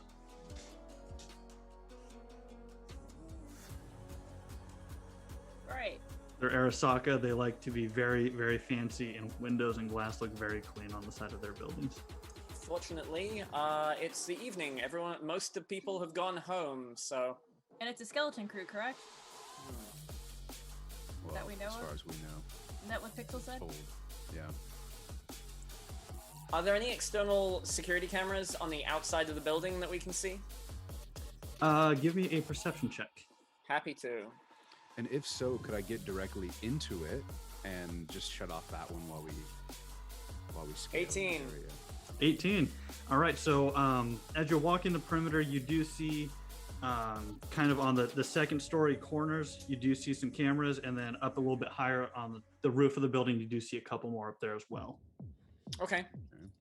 I'm gonna point those out to Ember, and maybe am I allowed to make maybe a tactics roll to try and like find a good location that might help us?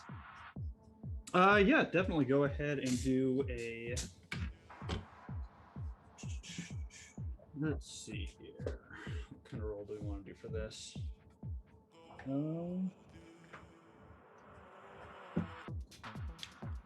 Because I've got the tactics skill, but that's about it.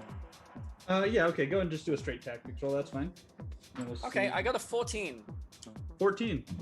Okay, yeah. So as you're kind of walking the perimeter, looking at these cameras, you do kind of see if maybe you go off to the right-hand side and really hug one of the corners of the building, you might be able to sneak your way right in between a couple cameras. Okay. So I'll use my agent comm to the team. Dragon, there's a good location maybe here for you to shoot up. I basically messaged back without even looking because she is that awesome at messaging people back. Copy. So I'm gonna aim right where. What were you again? Oh, tiger. Tiger. Serial tiger. Said. Yeah, tiger. Yeah, so I'm gonna aim my grappling gun and shoot up that way. Okay, perfect. So go ahead and just for funsies, make me a firearms check.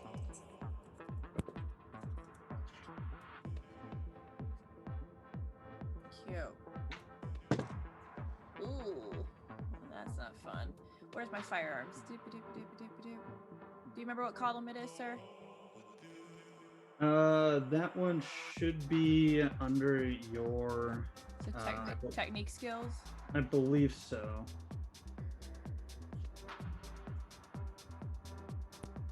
I I don't think it is. Yeah, I'm not seeing that. I'd be under Handgun or shoulder gun? Shoulder arm or yeah. Oh, this would be a handgun.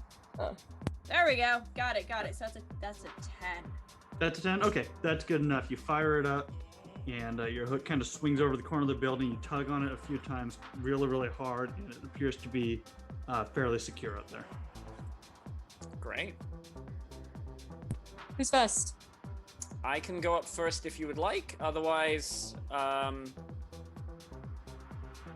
and I can secure the roof if you'd like, but it's your call. Go for it. I'm gonna hold anchor down here. Okay. Would that be an athletics check? Yeah.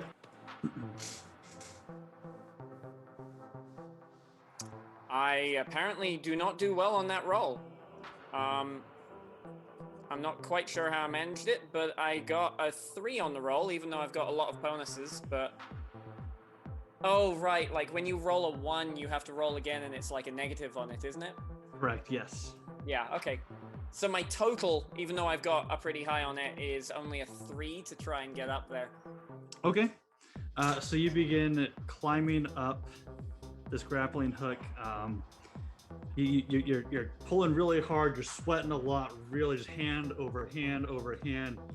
You think you're almost there, but you kind of look back and your feet are barely off the ground. You're just like, what the? Damn it! You made no progress on this climb. Okay. I push Shark out of the way and I'll let me do it. I want to try. I want to do it. Athletics check if you would. Yeah. That is a 21. 21. All right. So after Shark just struggled for a few moments trying to get up there, Lifeline, you grab on and you just zip so fast up this grappling hook like nobody's business, and within a matter of moments you are up on the roof. Oh, I was gonna say, can I peek before I get up there? Oh yeah, definitely. So you kind of just look over the eyeline. edge. Yeah. And up here you do see a large hover vehicle parked on the roof on top of the pad. Mm-hmm. You give me a perception check to see if you see anything else up here. Yep.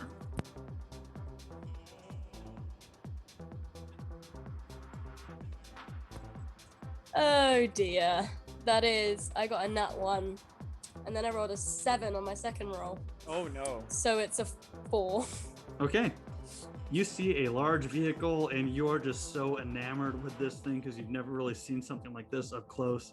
You know, you just see the shiny ass propellers, the sleek paint job on it. The cockpit looks really, really tempting. Just climb in it right now. Okay. Can I get under it? Yeah. So you pop up on the roof and you begin making your way over. And if you want to try to take a peek underneath it, you certainly can. Yeah, definitely. I'll look at the tech. Let's go. Okay. Who's going to attempt to climb up next here? Nope. Chloe. All right. Athletics check if you would. Okay. I rolled a 0. Okay. So roll again. Hell yeah. 7. 7. So 17 plus your athletics. No, that is, I think, altogether. Do you have a dex score? I do. Yeah. What's your dex? 8. Yeah, dex is on that. Okay. So 15 total. So following Lifeline's example and not Shark's, you also just zip your way right up there. And as you pop over, you see Lifeline just running straight forward towards this large aircraft and just diving underneath it. I just kind of make this face and follow more slowly. All right. Who's next? I'll go. All right. Athletics check, please. That's going to be a 14 total. 14. All right. Not quite as swiftly, but steadily you do make yourself all the way up to the top of this building as well. Popping over the edge, you see Chloe just kind of slowly walking towards this large vehicle. And you see Lifeline just on her stomach, just crawling and looking up at this thing. All right, I'll just patiently wait for the rest of everyone to get up here. Okay. And from where you're at, there is a camera nearby if you would like to try to get into that to try to visually feed. Yeah. Okay. So why don't you go ahead and we're just going to call this one a cryptography check to try to encrypt and to these cameras here and try to loop them. It's going to Hell be yeah. a 17. 17. All right, so you hack into the security system, and easy enough, you're able to kind of see all the feeds simultaneously, and working a little magic, you basically just start looping the camera, so they're really not paying attention to anything in particular at all. Perfect. I'll send a quick message to everybody saying Okay. that we should be in the clear. Excellent, excellent. I'm gonna send a tiger emoji. Nice. All right. Ember or Shark, would you like to try once again? I'm gonna bring up the rear, so Shark, it's on you. All right. All right. See how I do the second time. Oh, that's much better. Okay, I got a critical. 23 on the roll. 23. All right. So yeah, this time you plant your feet firmly against the building and you zip your way quickly enough up to the top where you see your compadres as well as this large flying Arasaka vehicle just parked on top here. Can I get a perception check to kind of like sweep the roof, like check it out, make sure there's not anything amiss? Yeah, 100%. Go and do a perception. Thank you much. And that will be... Oh my god. Okay, well, so one of the advantages that I have as being a solo is I can assign points around to apply to extra things, and passively I've always got 2 points assigned in my perception as well. So I just rolled a 32. 32. Holy shit. So yeah, your eyes just widen and you can fucking see math in front of you right now. Looking around, you see little Lifeline just really crawling and like tinkering with the bottom of this machine. You see Flapjack pulling out of the camera, Chloe just kind of pouting and walking around. As you're up here, you don't necessarily see anything, but from the doorway that leads into the building, you hear a noise come from that direction. What kind of noise? It almost sounds like footsteps going down a staircase. Okay, can I tell with certainty if that's a downwards or an upwards? Yeah, from where you're at, you know it's downwards. Okay, I'm gonna blip across the text message kind of thing of like, there's footsteps going down the stairwell right now. It looks like the pilot or someone just landed. Maybe. But I'm gonna set up and cover the door. Okay. Perfect. Nate, I should probably ask a question real quick because it does make sense to me. With the riot, like, you know, the armored shields that we can have? Yeah. That is I'm assuming that's a one-handed weapon, so I'm not allowed to use a rifle and a shield at the same time, correct? Correct. You could use like the shield and a pistol if you'd like, but yeah, the shield does take up one full arm. Cool. Okay. For the time being, I've got my assault rifle on my back, and I have a heavy pistol and the shield then. Okay, perfect. And I'm assuming you're just kind of watching the door, holding the shot in case anybody comes through, kind of overwatching, if you will. Yeah, basically I'm crouched with the shield in front of me and using it to brace as I'm aiming. Okay, perfect.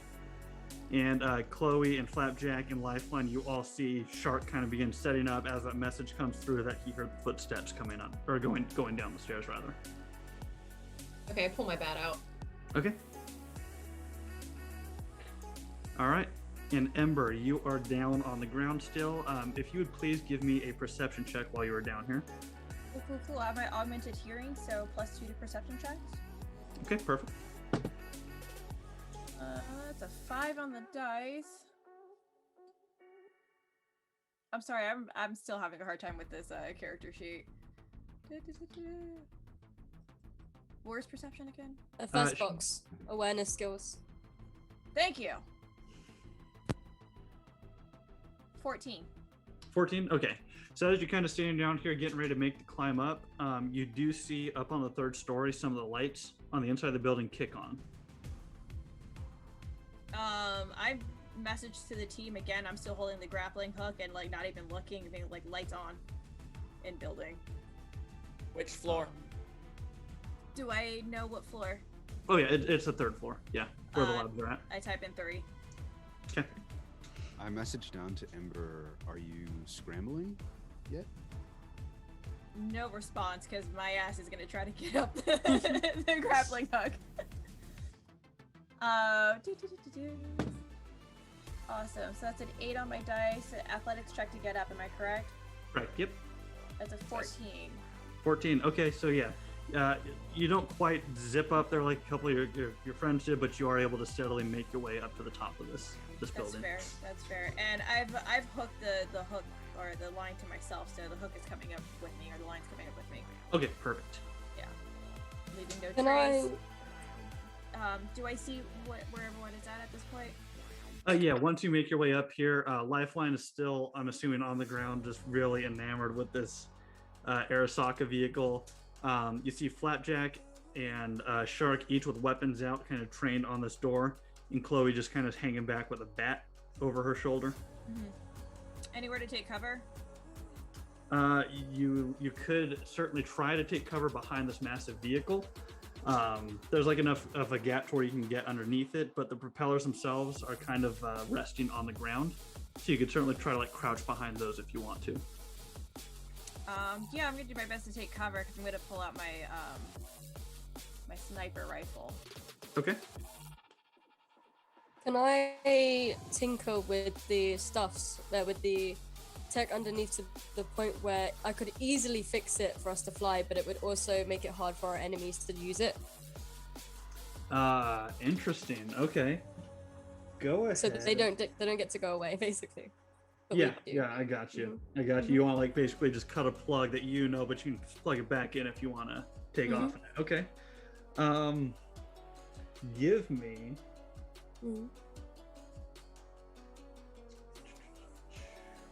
Just give me a straight. Let's go with a tech check on this. Okay. Just straight tech.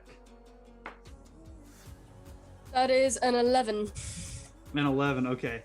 So as you're underneath this thing, unfortunately, the underside of this is like almost one giant solid smooth sheet of metal of some kind. You're not really seeing any loose wires or piping or anything like that you could really fuck with. Okay. Fair enough. Was this a hover car or like a shuttle kind of thing? What was it? It appears to be like a larger flying shuttle, so it's got kind of like 4 propellers, 2 in the front, 2 in the back, and like just a large body on it with a large glass window across the front. Looks like it could comfortably sit about 6 people or so. You've seen these flying around before with various corpo logos on them. Mouse, do you think you can pilot one of those? I can try. Have you ever piloted one before? That was more my question. Have I ever piloted one before, Nate? Being a nomad, you guys, your group, your clan, if you will, you're all very well versed in knowledge of various vehicles. While you're not super knowledgeable, you think you could probably get by with flying one, at least for a little bit on your own.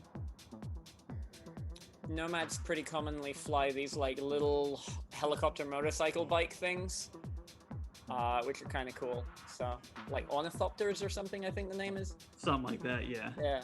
So you're familiar with flying vehicles, you've just never really flown anything quite this size. I could get it off the ground. Yeah. Good enough for me. Maybe it has autopilot. Should we head down, guys? Are we all here? Yes. All right.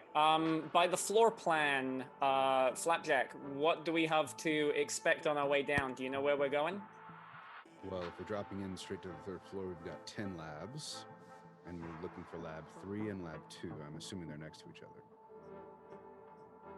Okay. Well, I've got the shield, so I'm gonna go first, unless someone else wants to. No, good idea. Yeah. I'll go second. All right. Great. I'll bring up the rear. What kind of weapons has everyone got equipped right now? Heavy pistol, very heavy pistol. I've got an assault rifle and 2 smoke grenades. Oh, smoke grenades? That's badass. For a getaway, it's gonna be useful. I appreciate you so much. Mm-hmm. I've got sniper rifle, heavy pistol, and basic. Nice. Spiked bat, heavy pistol, and Wolvers. I just hold in my hands. I also have a shield, by the way, so I also have a bulletproof shield. Nice. Yeah. So, Chloe, then we should switch positions then, because I'm best furthest away from people. And you're probably better close range than I am. It's true. So I'll bring up the rear. Mm-hmm. Okay. And I'm gonna keep my distance so that I can spot people and take them down for you guys. And Can I be second to last? Because I've got some good cybernetics in my eye that could help me aim. Nice. Are you using your shield, or you have that on your back and you've got your rifle drawn? I'm gonna actually bring up my shield in front of Dragon. Okay. Cool. So you're like me And with myself. the pistol then. Yeah. So it's like 3 and then another shield and 2. Yeah. Perfect. Awesome. All right. So you guys make your way into this staircase, and the stairwell is fairly narrow, so you will have to be moving single file down it. You guys kind of make your way down to a little landing, and it curves around. You guys go down a little bit more, and you open up a door into a hallway. And these hallways down here, either side, it's basically just this like semi-frosted glass all the way down on either side. As you enter in this hallway, you see a glass door on either side, and one's marked 7, the other one is marked 9. Can I use my augmented hearing to hear anything on either side and make sure we're not walking into anything dangerous? Yeah, give me a perception check if you would. Almost knocked over my mic. That was gonna be cute. That's not as pretty as I wanted that to be. 11, 12, 13. 13. All right, so you guys kind of come into this area, you hold for a moment, really trying to focus in on your hearing. You do hear two sets of footsteps. You'd imagine they're probably fairly close by, probably down around the corner from you. One sounds like a set of heels, and the other sounds like a set of boots. So I have my rifle out. I'm listening, but on the side of my rifle, I'd like to basically like type to the group, basically heels and boots on either side. I'd like to try and be stealthy if possible. So are you guys going to try to pop into these labs, or are you just going to try to move down the hallway to the 2 labs that you know you need to get to? I say we keep going. We probably don't want the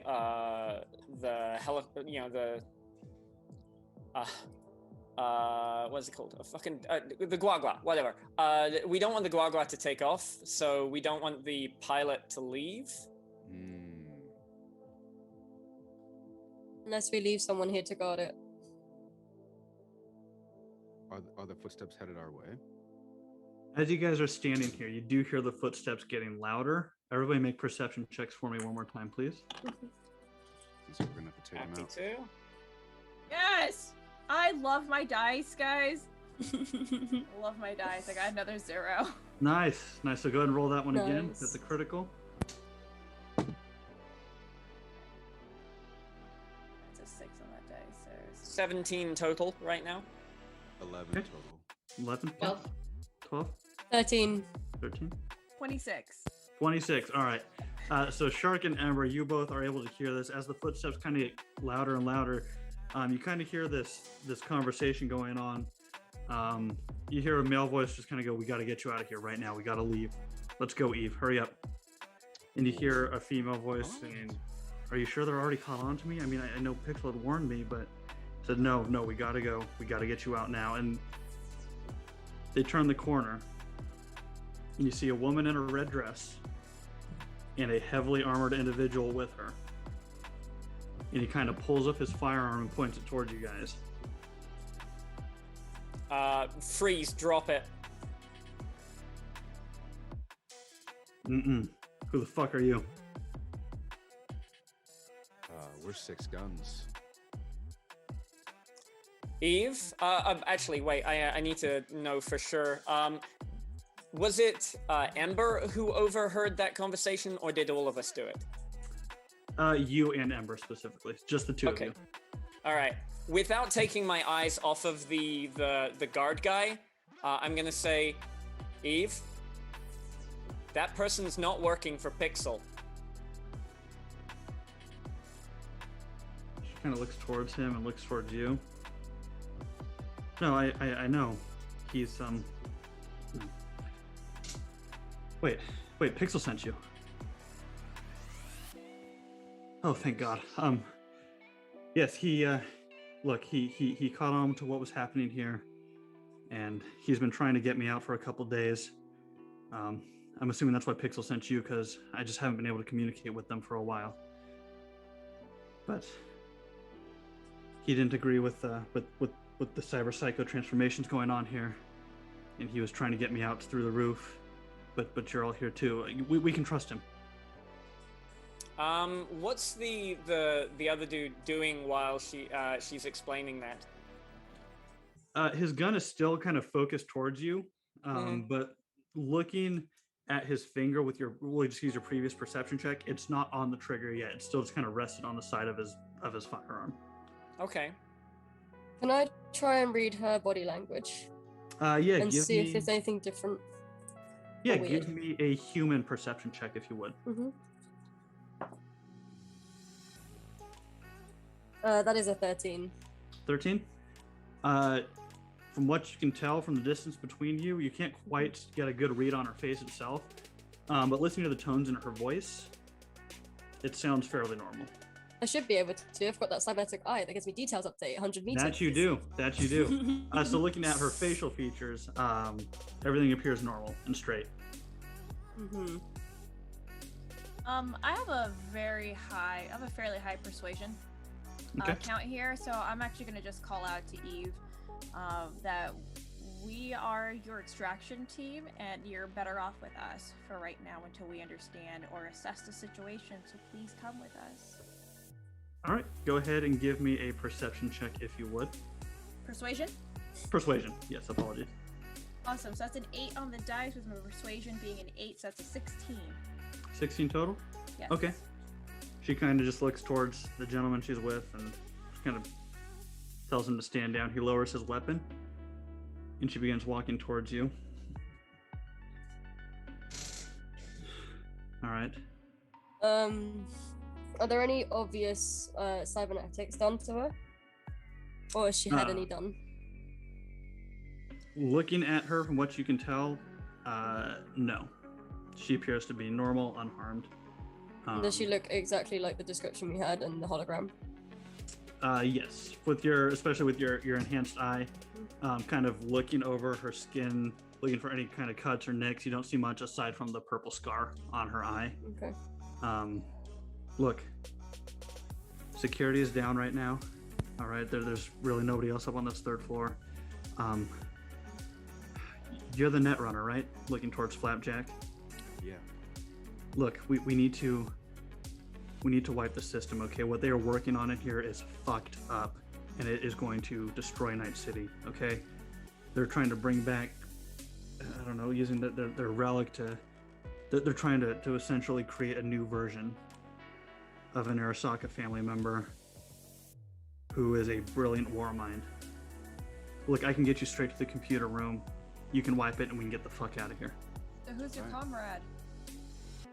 He's one of the guards. He was fairly new here. He transferred over from the main tower. And once he saw what was going on in the labs, he was just as disgusted. We can trust him. You sure he's not a loose end? Positive.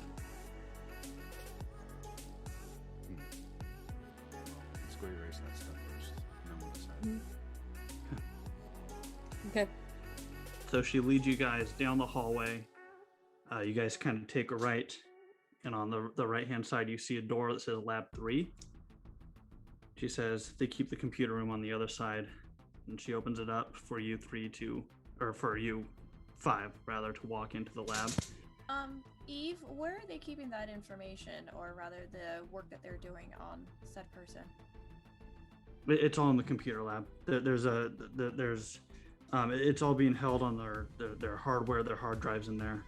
So there's no like other physical evidence. It's just electronic data. There's electronic data, and I think they're also keeping, they're calling it a relic. It's like a microchip. It should also be in the computer room, plugged into one of the computers. Essentially, what they're trying to do is download the memories, the personality onto this chip and implant it into a new human. Noted. Flapjack, before you work your magic, you mind if I snap?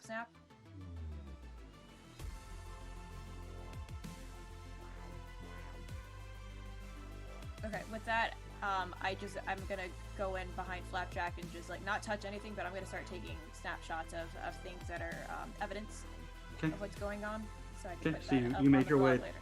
Yep. through lab 3, and you guys do see that body strapped down to the table. You make your way over into another doorway, leading into a large computer room where there are just these giant floor-to-ceiling computer towers. Who all is going in? I'm gonna be. It looks like Eve and the guard are not going in, are they? Eve's kind of holding the door for you, and the guard did walk into the third lab. Okay. Isn't the computer room the second lab? Correct, yeah. So you basically have to go through lab 3 to get to lab 2. Oh, okay. I'll go with Flapjack. Okay, so you 3 are heading to the computer room. Shark and Lifeline. I'm gonna guard the door with my shield to the second room, so that doorway. Okay. Shark, feel free to join me. We can just double barricade. Okay, so you guys are double barricading the computer room, and Eve kind of steps in, and you see her kind of look down the hallway, her eyes slightly widen, and she quickly shuts the lab door and locks it and says, "Wow, you fuckers made this real easy, didn't you?" And the guard aims his rifle towards you guys. And my pistol's up at them. And Eve kind of hits a button on the wall behind her, and the straps on the table undo as this body on the table begins to get up, removing the bag from its head, and you see these long cybernetic blades pop out of either forearm as it stands up, staring down you, Shark, and you, Lifeline. I need everybody to go ahead and roll some initiative for me. Yeah. Help! Where is it? I am activating my cyber tech. Okay.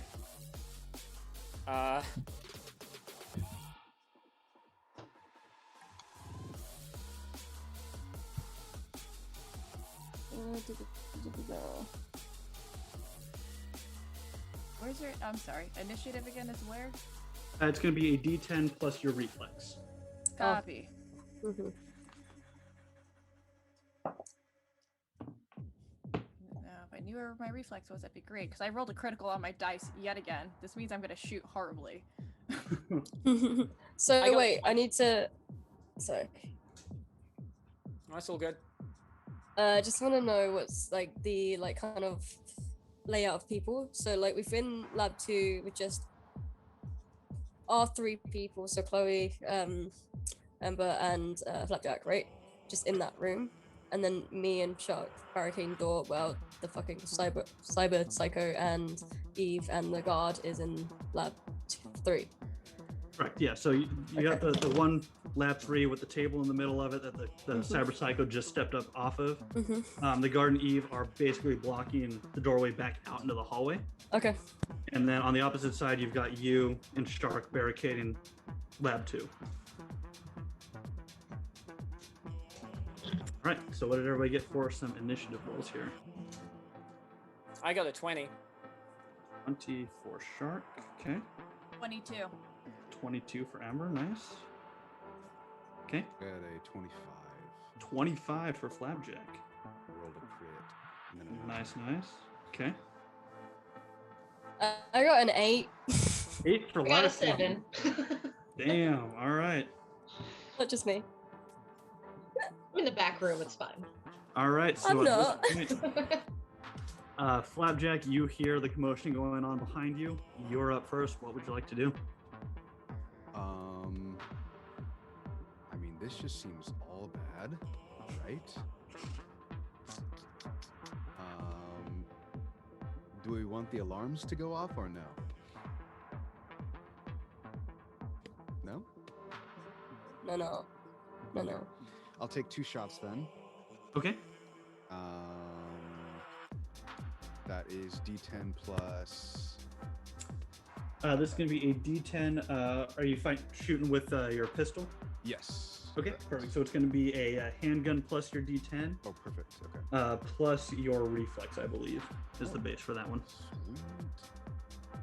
That looks like it's going to roll. Ooh, crit. 4 plus. So 16, 17, 18, 19, 20 plus. The handgun is somewhere. Oh, here we go. So that's going to be a 32 altogether. 32, yeah, that's definitely easy enough. Which one are you shooting? The very heavy pistol. So 46. Yeah, sorry, which individual are you shooting? Oh, sorry. I'm going straight for the Cyber Psycho. Shooting the Cyber Psycho. Okay, Yeah. excellent. So go ahead and roll damage on that. Yep. Ooh, that's good. That is 9, 10, 11, 12, 13, 14, 15, 16 for the first shot. 16 points of damage. All right, so you take your pistol out, get a few good shots on this thing. The first bullets kind of like, they hit the Cyber Psycho and they kind of like almost flatten out against it, but then your following shots actually pierce through the skin, so it takes a little bit of damage off of that. Nice. Okay. Next up is going to actually be Ember. You're up. Cool. Following suit with Flapjack, because I'm assuming that he and I are fairly close in proximity. Basically, to take down my sniper rifle, and I'm going to aim same at the what do you call it, the psycho. You going after the Psycho as well? All right, beautiful. Yeah. Go for it. So D10 plus your shoulder arms plus your reflex.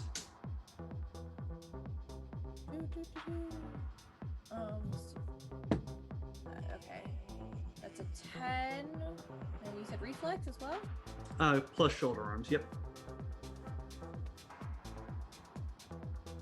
That's 14. 14. Yeah. So I mean, with your sniper rifle, it's got a decent amount of range on it, so you are easily able to get a shot off on this thing. So go ahead and roll damage on that. Oh, that's 5d6s. Woo!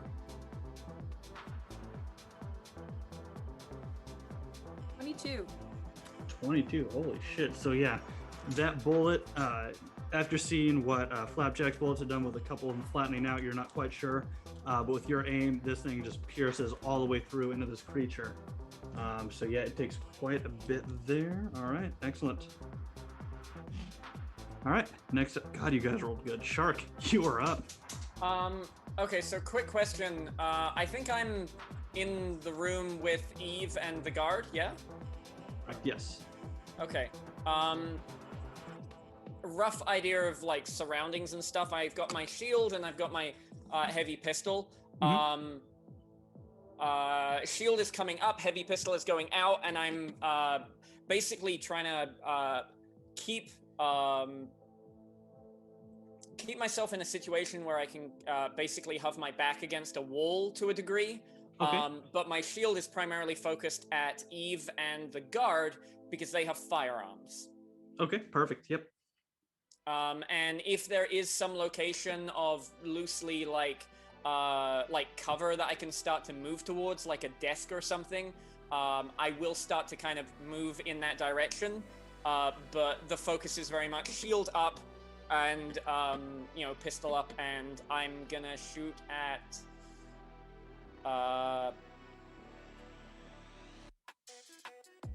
so Eve is unarmed at present, or?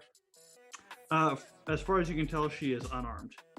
Okay, and the guard, what kind of weapon does the guard have? He appears to have like a large assault rifle. Bugger. Okay. How hard is a cold shot on something like trying to kneecap someone? So you would take a -8 to the die roll, but the damage increases significantly depending on where you're shooting them. Okay. I'm just gonna shoot at Eve with the pistol. Okay, perfect. Go ahead and take your shot. So I get a 6 on the roll, which is a total of 18 on the dice. Oh yeah, that's plenty especially since you're in the same room as her. You fire through. Go ahead and roll damage on that. 16. 16 damage. All right, perfect. So yeah, your bullet goes flying through, hitting her right in the shoulder. She kind of winces back in pain. She is still very much standing. Okay. And then with that, in this room, you kind of got the operating table in the middle. You kind of have like some countertops around the edges. But as you're moving through, you do see kind of like a large metal crate kind of off to one side that you can go ahead and move towards and try to start making your way to get behind that. Thank you. Okay, and next up is going to be the bodyguard. Seeing now that there are 3 of you in the room, Lifeline standing there. Who is he gonna shoot? To note, Nate, my Yes. intent of shooting at Eve is to try and provoke the bodyguard to react defensively. I don't know if that's going to work, but Sure. depending on his priorities, I'm trying to shoot at his body, like his ward. So, Sure. And as you're kind of watching for his reaction, his body language, you see his eyes are fairly wide as he's kind of staring at the cyber psycho in front of him as well. And he's just kind of glancing around, trying to just like, what the fuck is going on here? And then he kind of glances towards Eve and just brings his rifle back up. But he is going to still shoot towards Lifeline here. So Lifeline, that is going to be... at least our medic has a shield. If I die. You probably won't. Okay, so that's going to be a big number there. 17. So yeah, that's definitely going to hit. Yeah. Fortunately, your shield will deduct hit points of damage, which is nice. 16 plus 4, so 20 points of damage. So how much hit points does your shield have? 10. 10. Okay, so that's gone now. Your shield just gets destroyed as the bullets come flying through. And now what is the stopping power for your armor that you're wearing, if any? 11 for head and body. Okay, perfect. So the shield took away 10, dropping it down to 10 points of damage, and then your armor luckily holds up and absorbs the rest of the bullets, so you don't take any damage. But your armor score reduces by 1 point. Just body or? Just body armor. Yep. Yeah. All right. Okay. And now next up is going to be Eve, and you see her kind of reach down and lift her dress up ever so slightly, and out of her thigh you see this compartment kind of pop open, and she reaches in and pulls out a pistol, and she is going to point it towards you, Shark, and take a shot in your direction.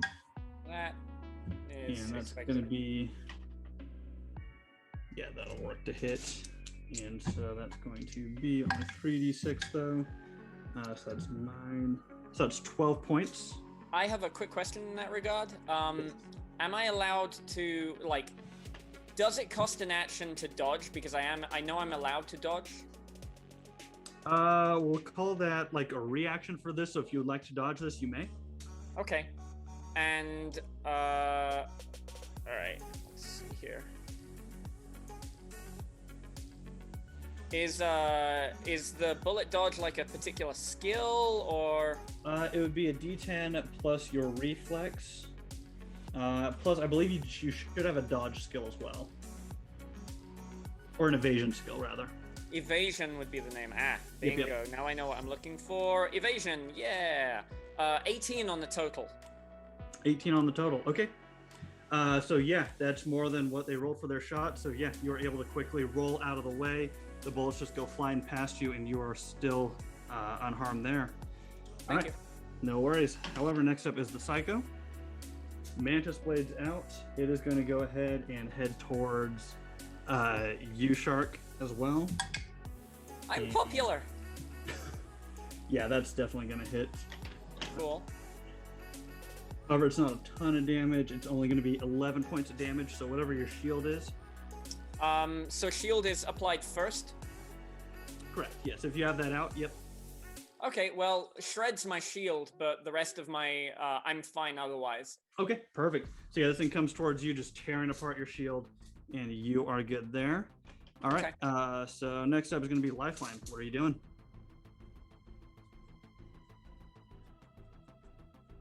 Muted. Yeah.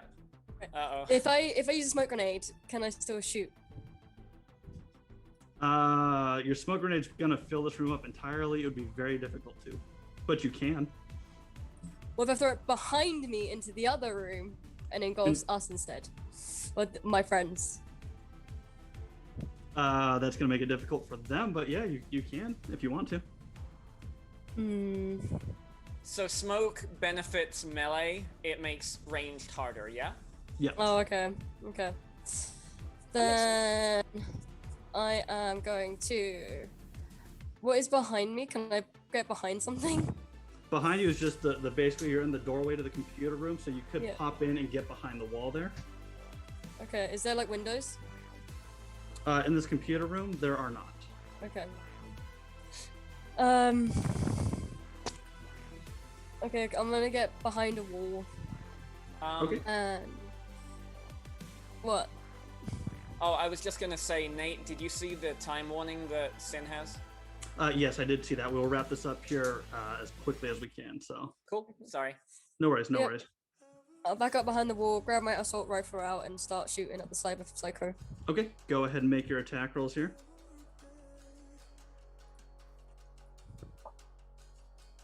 Okay, that's that is a 10.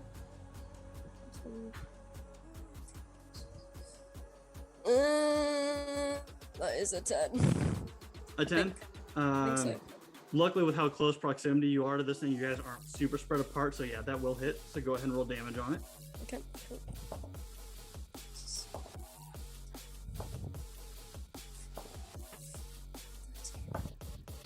It's 18. 18 points. All right. And that is surprisingly enough to take this thing out, as it wasn't really armored with anything at all. So after that initial shot from Ember, and you kind of saw your opening, focusing your shots into that, describe how you kill this thing, if you would. I just pepper it like mad, straight through the head, all the shots. All right. So you just lift up your firearm towards this thing, unloading into this thing's head, and the brain matter goes splattering off behind it, and it just collapses into this heap of mechanical, twisted human flesh just on the floor there. All right. And with that, Chloe, you're up. All right, I'm gonna shoot Eve. Okay. Go for it. I rolled a 10.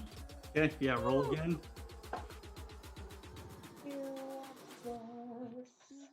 8. What else do I add besides my stuff? Handgun plus reflexes. Oh, okay, it's getting up there. 27. 27. Okay.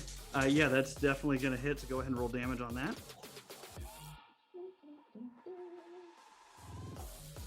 11. 11. Okay.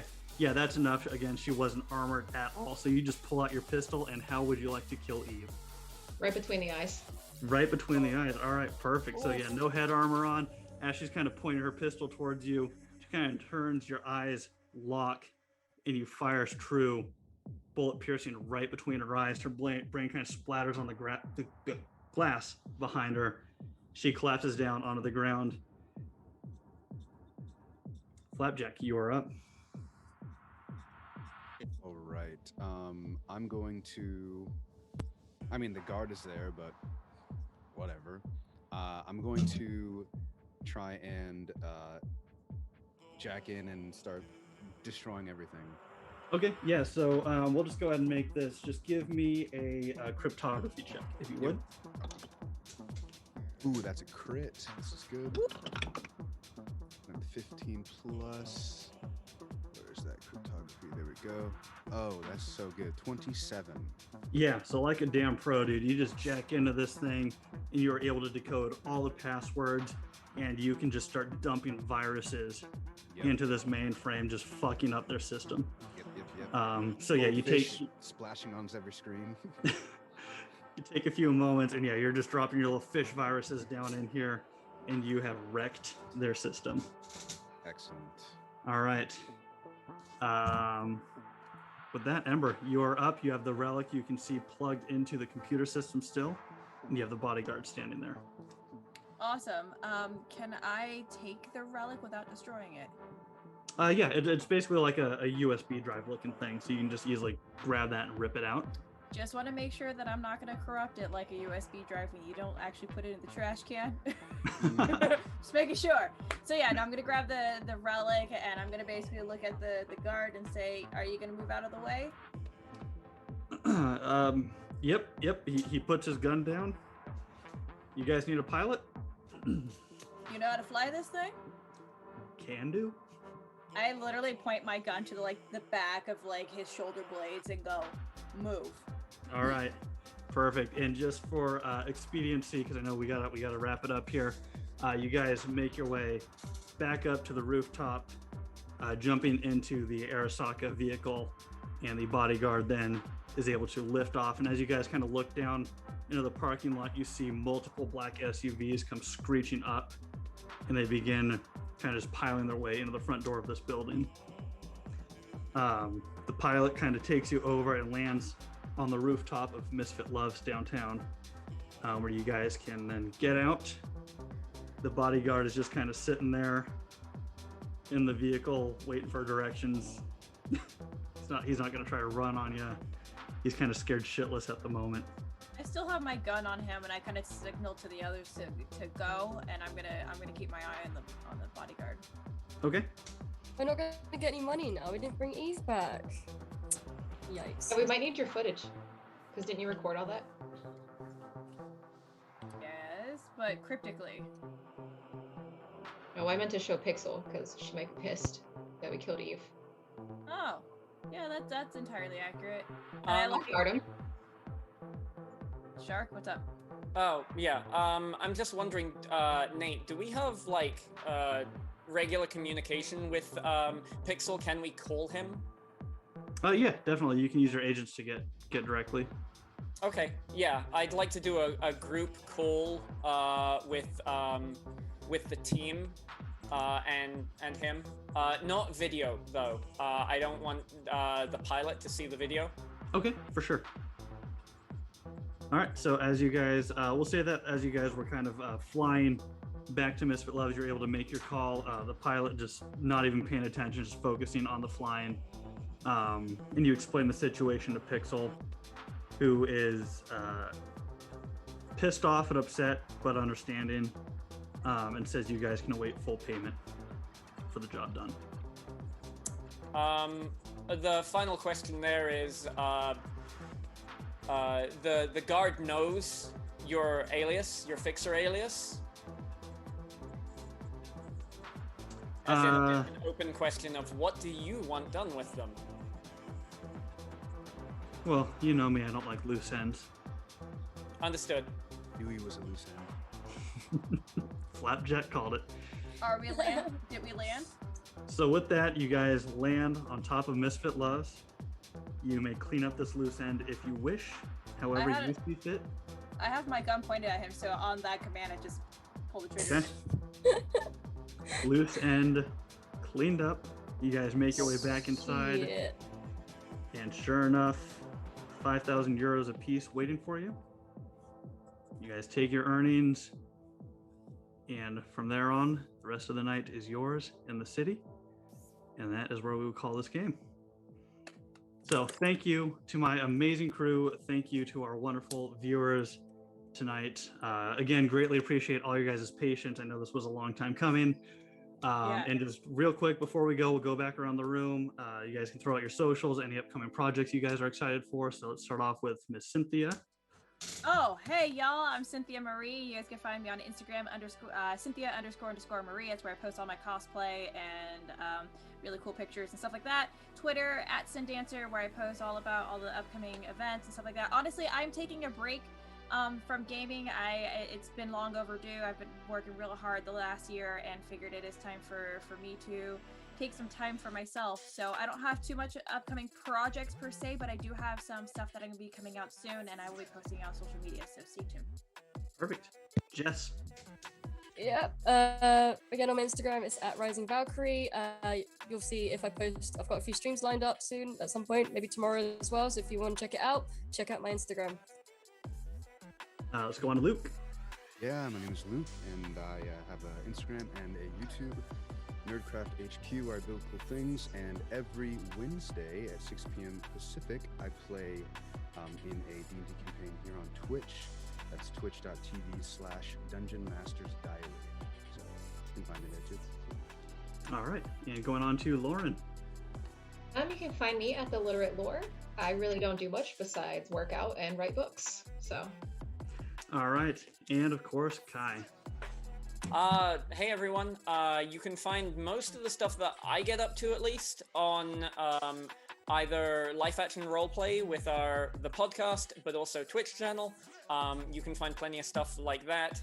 We use most of the podcast formats, so iTunes, Spotify, Podbean, all of that jazz. You can find us on there. If you are interested in trying out a digital post-apocalyptic LARP, at least until it's safe to do physical games again, check out Dystopia Rising Northern California, as that is a LARP that I run. We run it through Discord at the moment, but otherwise you can find it on the websites and all that kind of stuff, and Facebook is the main community group. Yeah, you can find my socials is Yokai Props. I'm a big costume nerd. I do special effects work in LA, and I love making things. So if you have ideas or you like something that I've made on my Instagram, feel free to comment on it, and I will try and help best I can to teach you how I did it. So Perfect. And I was Nate. You can find me mainly streaming here with the Initiative Order. We've got some wonderful projects coming up. Super excited with all the content we're going to be bringing you guys in the near future. So keep an eye on our Discord, on our Instagram for all those announcements. And please stick around because it looks like we are going to go ahead and go raid Blackwater D&D now. So yeah, stick around for that awesomeness, and we will see you guys in the next adventure. Bye.